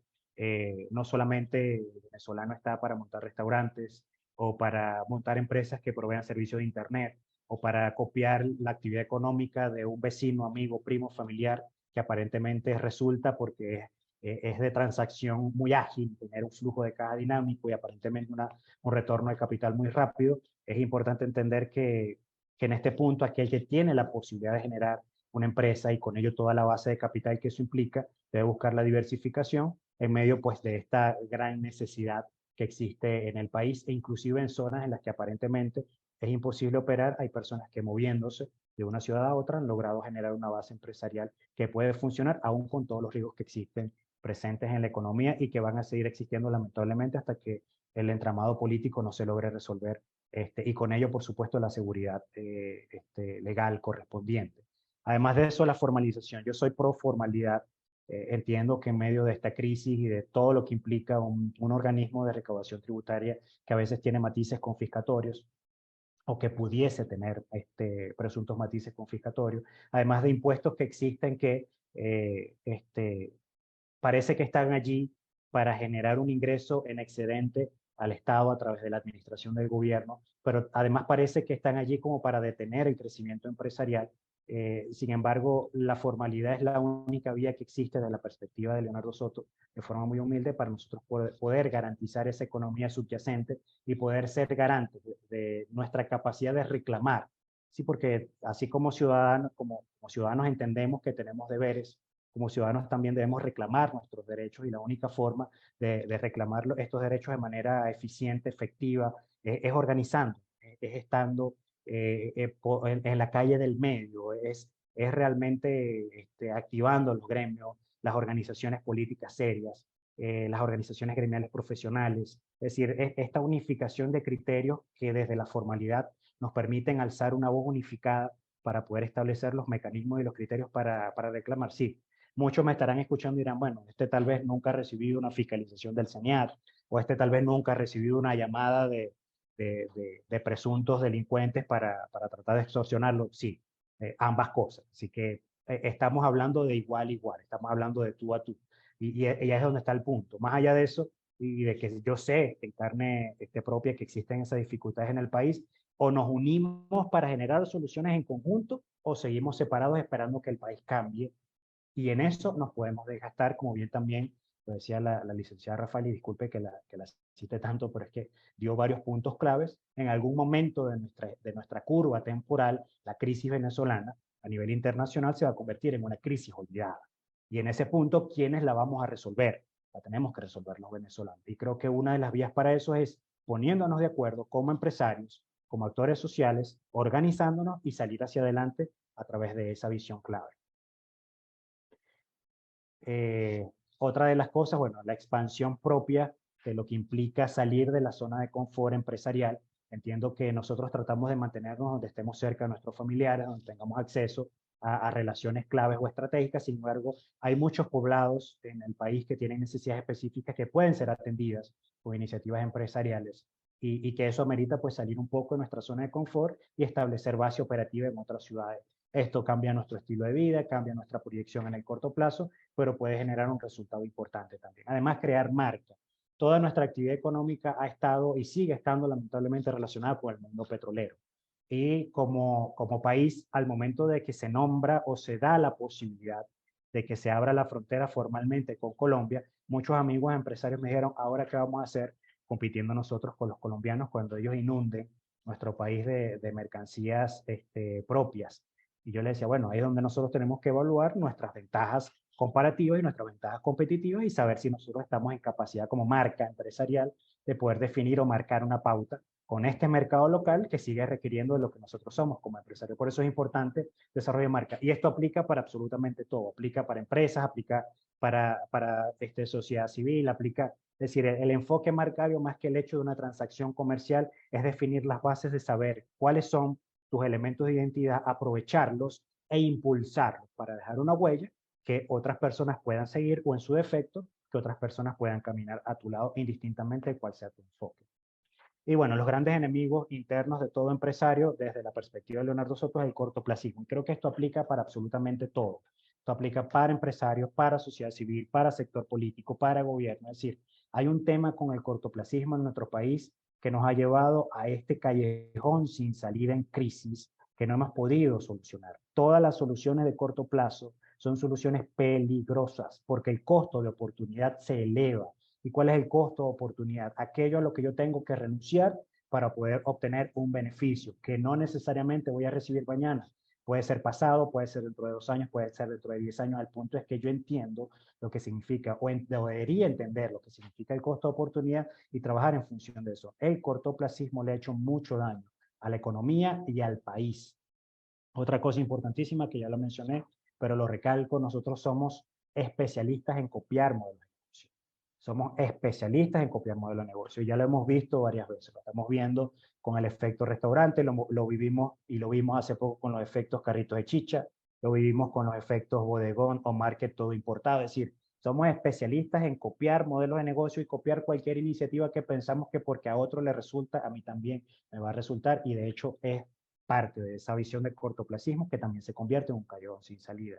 Si no nos abocamos a la innovación, y sí, innovación, más allá de lo que implica el término hoy muy utilizado como un cliché, la innovación como esa necesidad de investigar, entender el mercado, conocer mis capacidades, invertir, reinvertir, probar, volver a reinvertir como ese gran proceso de generar esas soluciones disruptivas o semidisruptivas en nuestra economía, en nuestra sociedad. Si no entendemos eso como punto clave, vamos a seguir cometiendo los mismos errores de corto plazo y de copia. Tarea pendiente, como ya lo dije, la innovación, la incomprendida y la poco valorada innovación, porque comercialmente hablando, cuando se menciona la innovación, es muy elegante venderla, hay que innovar. El término reinvención, que hoy está sobre la mesa y se le dice mucho a los venezolanos, tienes que reinventarte. ¿Qué significa reinvención para una persona que se formó, por ejemplo, como maestro, como maestra, y que sabe hacer eso y que esa es su vocación, que eso es lo que desea hacer o desearía hacer hasta que logre su jubilación y hoy no puede vivir dignamente de ello? Entonces ese término reinvención encaja para todos, para todo, de forma igual o de forma sine qua non, sin distingo de precisamente esas condiciones propias de cada ser humano, sus gustos, preferencias, sus aspiraciones. Por eso es importante entender cómo utilizamos los términos y cómo ellos realmente afectan lo que hacemos o dejamos de hacer. Riesgo existe en nuestro país y lamentablemente va a seguir existiendo en los próximos 10 años, aunque tengamos o no un cambio de gobierno en el 2024, porque siguen existiendo factores de inestabilidad, tanto política como social, que pueden sostenerse en el mediano plazo para nuestro país. Entender estos elementos de riesgo, trabajar de forma apropiada con ellos y poder sortearlos o superarlos inclusive, es la meta que tiene el venezolano para poder considerar que tiene una base en Venezuela y que puede mantenerse en el país. Como bien lo dijo el señor Juan Pablo Bonipa, yo promuevo una economía diferente. Y como bien ya lo vieron tanto en mi presentación como en el discurso que manejo, más allá de hablar simplemente de datos, aunque vieron muchos datos presentados por mí, yo estoy promoviendo una economía más humana, una economía empática, una economía que va a lo colaborativo, a lo creativo, a lo circular, una economía que busca ese contacto real con las personas, que entendamos que la economía no le pertenece a los economistas y que los economistas que podemos lograr el cambio no son esos economistas que creen que solo desde un discurso complejo al entendimiento van a lograr que se marque una pauta, una diferencia. Es la economía de estar en la calle con las personas, de escucharlas, de sentir lo que sienten, de trabajar a su lado para poder generar soluciones en conjunto. Esa es la economía diferente que estoy promoviendo y es un movimiento que estoy llevando a nivel nacional de punta a punta y que hoy se los dejo a ustedes sobre la mesa para todas las personas que se quieran sumar. Y ojo, Esto no es ni un partido político ni una ONG, esto es solo una visión, esto es solo un movimiento filosófico, esto es una forma diferente de hacer las cosas, por eso es una economía diferente. Cierro mi presentación con esta frase que dice así: si dedicarse a esperar a que las cosas cambien fuese un negocio rentable, tal vez un gran número de venezolanos serían hoy millonarios. Creo que la inactividad o esperar a que un cambio de gobierno o un actor político en sí o un grupo de personas en sí generen el tan anhelado cambio en el país ha sido uno de los grandes errores que hemos cometido como venezolanos. Creo que es el momento de ponernos en acción. Sí, la situación es difícil, las condiciones son complejas, hay muchas cosas que no podemos resolver nosotros mismos, pero es mejor alzar la voz, muchos unidos con un propósito real, pacífico y claro hacia un país que podemos construirlo todos, hacerlo solo una persona de manera aislada, dispersa, que tal vez no vaya a ser escuchada ni ser tomada en cuenta. Muchísimas gracias a todos y bueno, sus preguntas con mucho gusto las responderé. Muchísimas gracias. Muchas gracias a ti, Leonardo. Gracias por esa intervención. Bueno, tenemos poco tiempo y bastantes preguntas. Yo les comento que veo que Omar Zambrano salió de la reunión. Él me explicó claramente que él necesitaba hablar temprano porque él está en Europa y entonces se le dificultaba un poco el tema del uso horario. Si se incorpora, excelente. Si no, tenemos todavía a Leonardo y tenemos a Susana. Reviso aquí algunas preguntas para que ustedes puedan ir haciendo anotaciones y tengamos una breve intervención de ambos al final. Alexis Funes, desde Altagracia de Orituco, en Guárico. Buenas tardes. Saludos a los organizadores del foro. Mi pregunta: ¿cómo acabar con los diferentes tipos de cambio y qué se necesita para que los empleados públicos ganemos sueldos en dólares y no en bolívares que no valen nada? Excelente iniciativa, dice Carlos Delgado, y hace esta pregunta: ¿qué balance pueden hacer de las sanciones económicas y las medidas de la OFAC del gobierno norteamericano ante el régimen y los empresarios cercanos al mismo, así como la nueva ley Bolívar impulsada por senadores bipartidistas que han estado muy pendientes de la situación de nuestro país y de presionar para lograr avances políticos?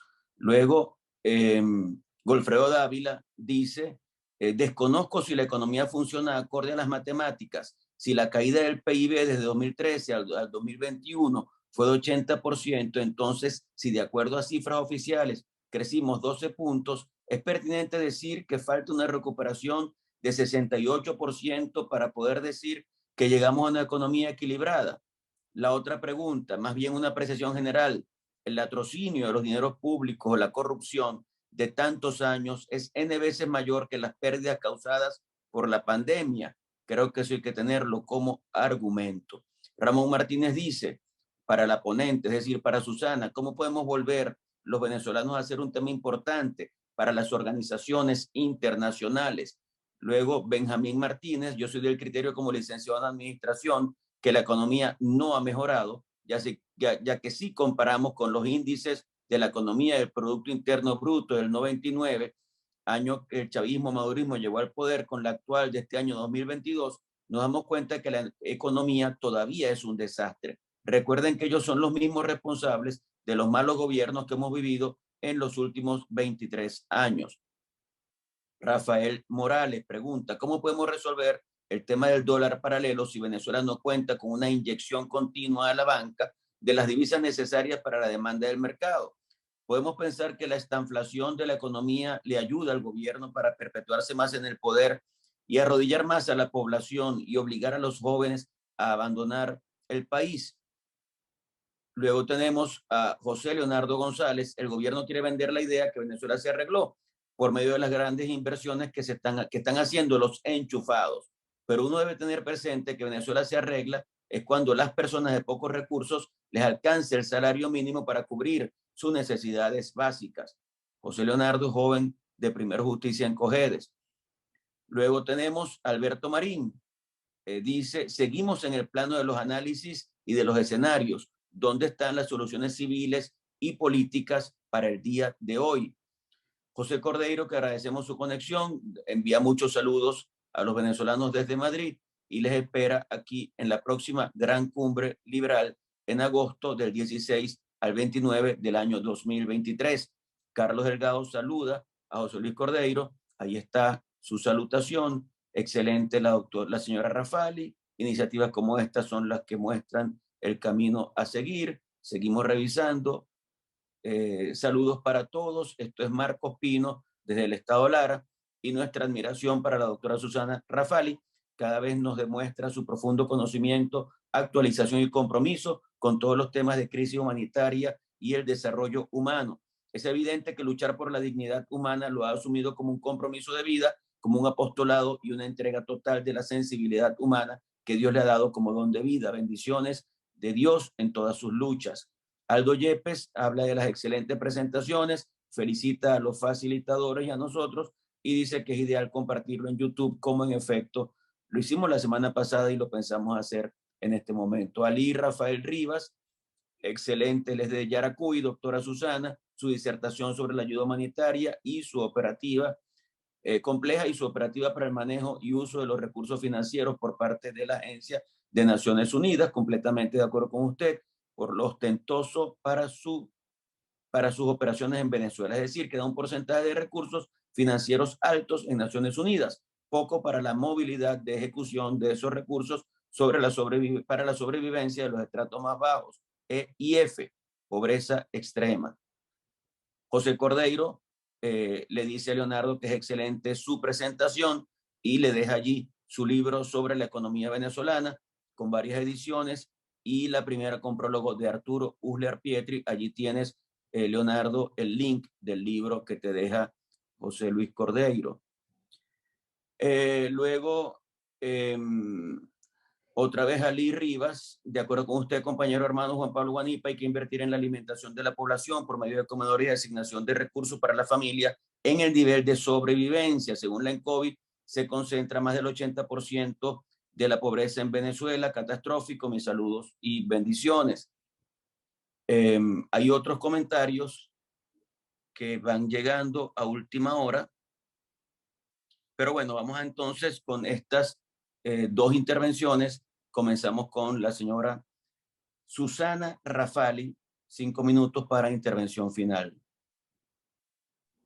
Gracias, Juan Pablo. Bueno, interesantísimo todo. Creo que la gran mayoría de preguntas hacen referencia a la parte económica, así que yo voy a ser breve para que el resto de colegas ahonden más en eso, no sin antes agradecer el respeto, la confianza que me tienen y sobre todo los buenos deseos y las bendiciones.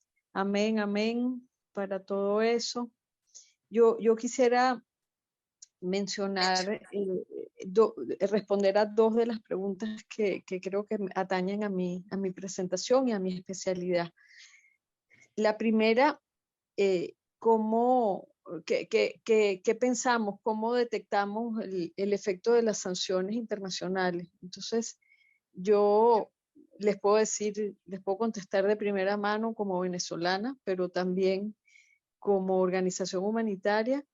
Lo primero que se ha notado mucho es la escasez de gasolina. Yo cuando digo esto me han contestado, sí, pero es que llega gasolina y la envían a otros países. Entonces, bueno, eso también es cuestionable y eso no está bien.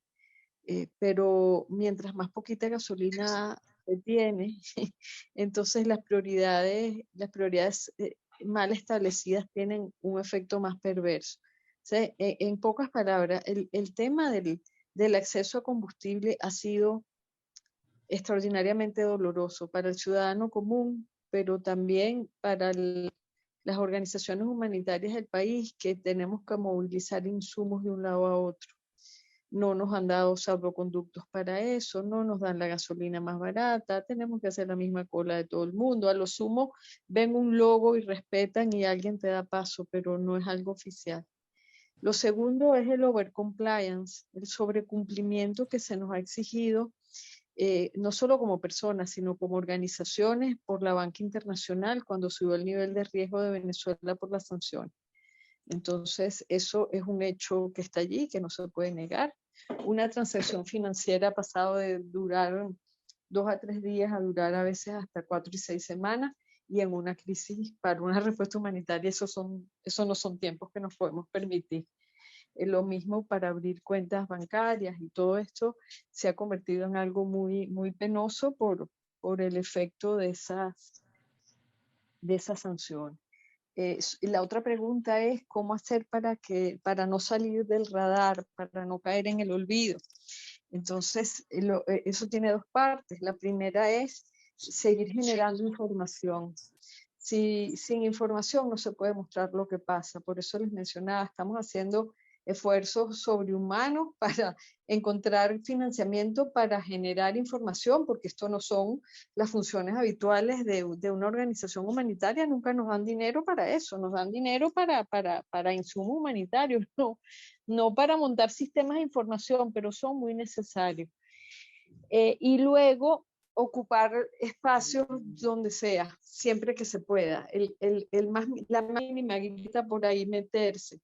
Que sea el espacio en donde ustedes puedan llegar, manténganse informados con fuentes de información rigurosas del país y lleven esa información a reuniones, a foros, a reuniones latinoamericanas, a reuniones profesionales en donde se le pueda dar un espacio a seguir hablando del país.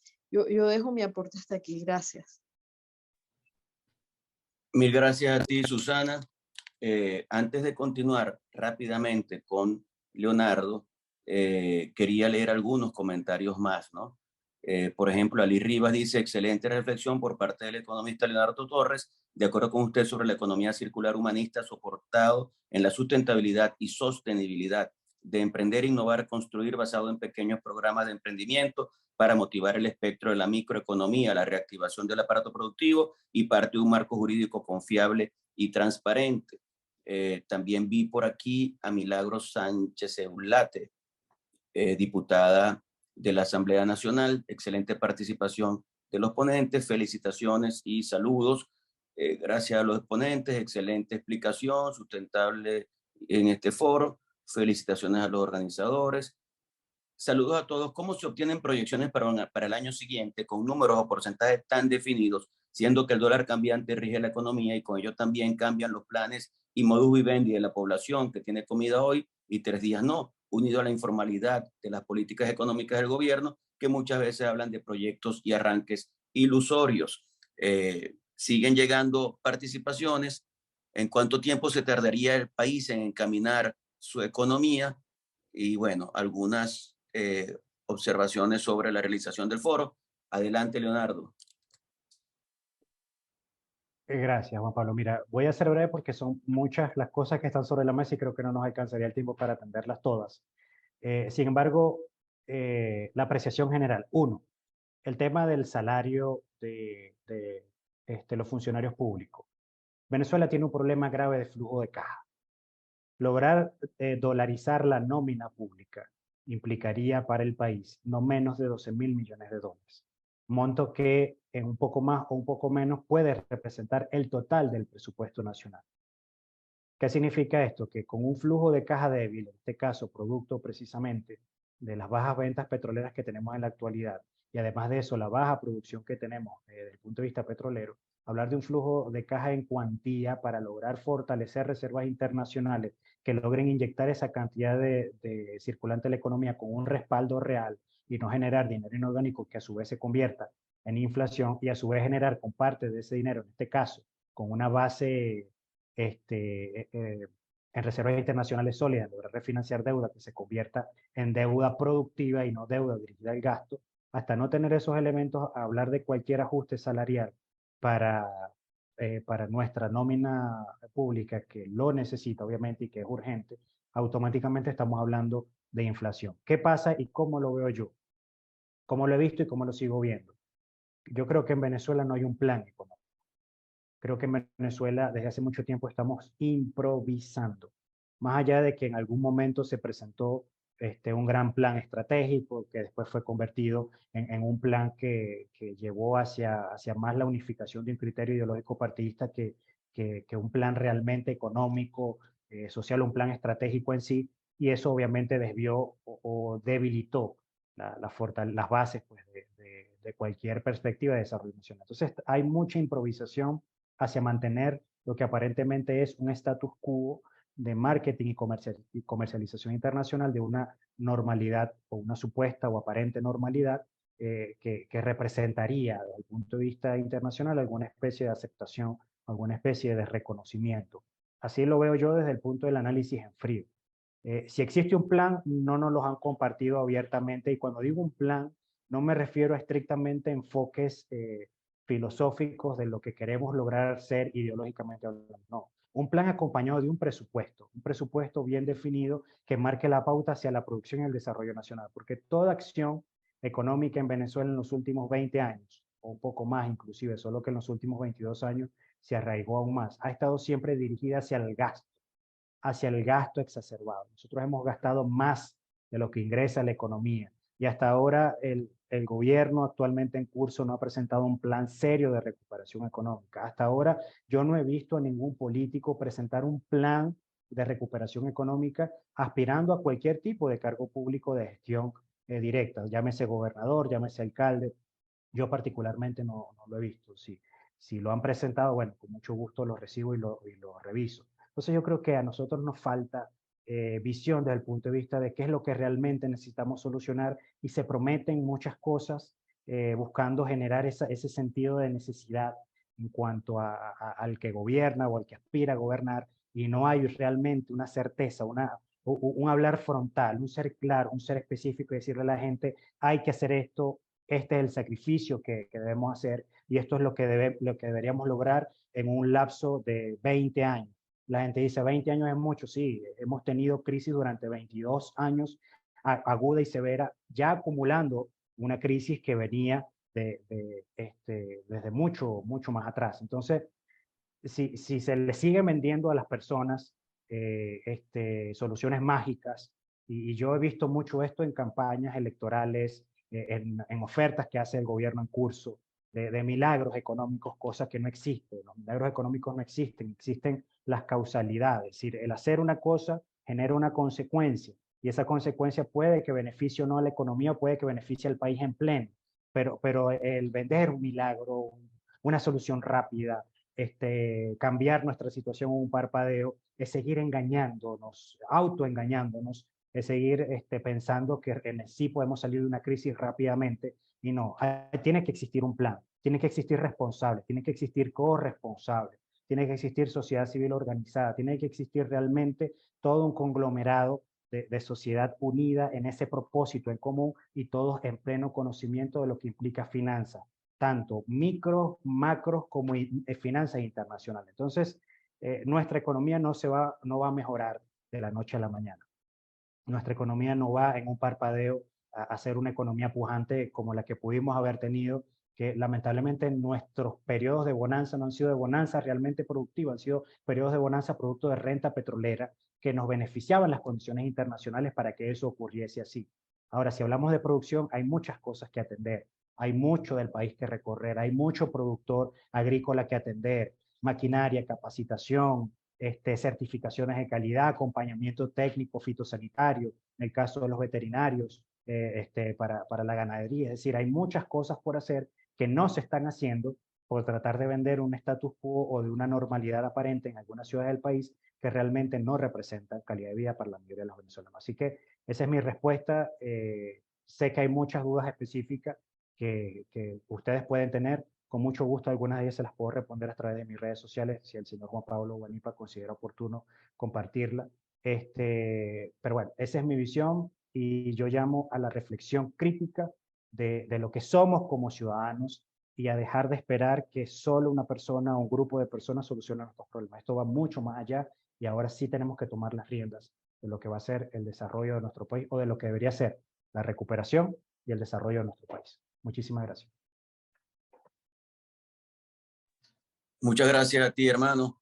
Bueno, llega un último comentario que no lo puedo dejar de comentar, de decir, porque proviene de una persona que es muy amiga, que es Ivonne Atas.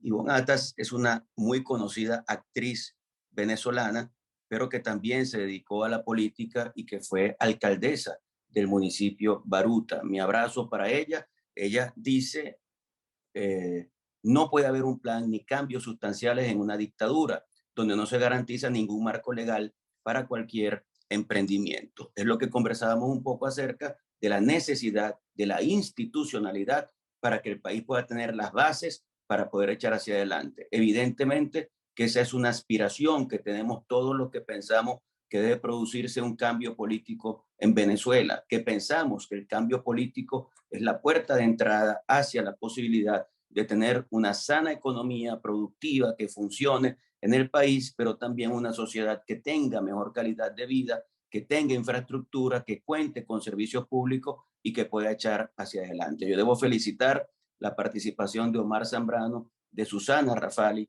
y de Leonardo, porque Soto evidentemente nos han acompañado en un esfuerzo que es luchar para comprender la realidad política, económica, social venezolana y asumir todos el compromiso de que Venezuela pueda transitar por mejores momentos y a través de ese tránsito pueda encontrarse con la democracia, con la libertad, con el progreso, con el bienestar, con la posibilidad de que la gente que se ha ido del país regrese y que podamos todos construir la gran nación que siempre ha debido ser nuestra patria venezolana. Así que agradecido profundamente con quienes fueron exponentes, agradecido con todos los participantes y bueno, nos vemos en una próxima oportunidad. Mi abrazo a todos ustedes.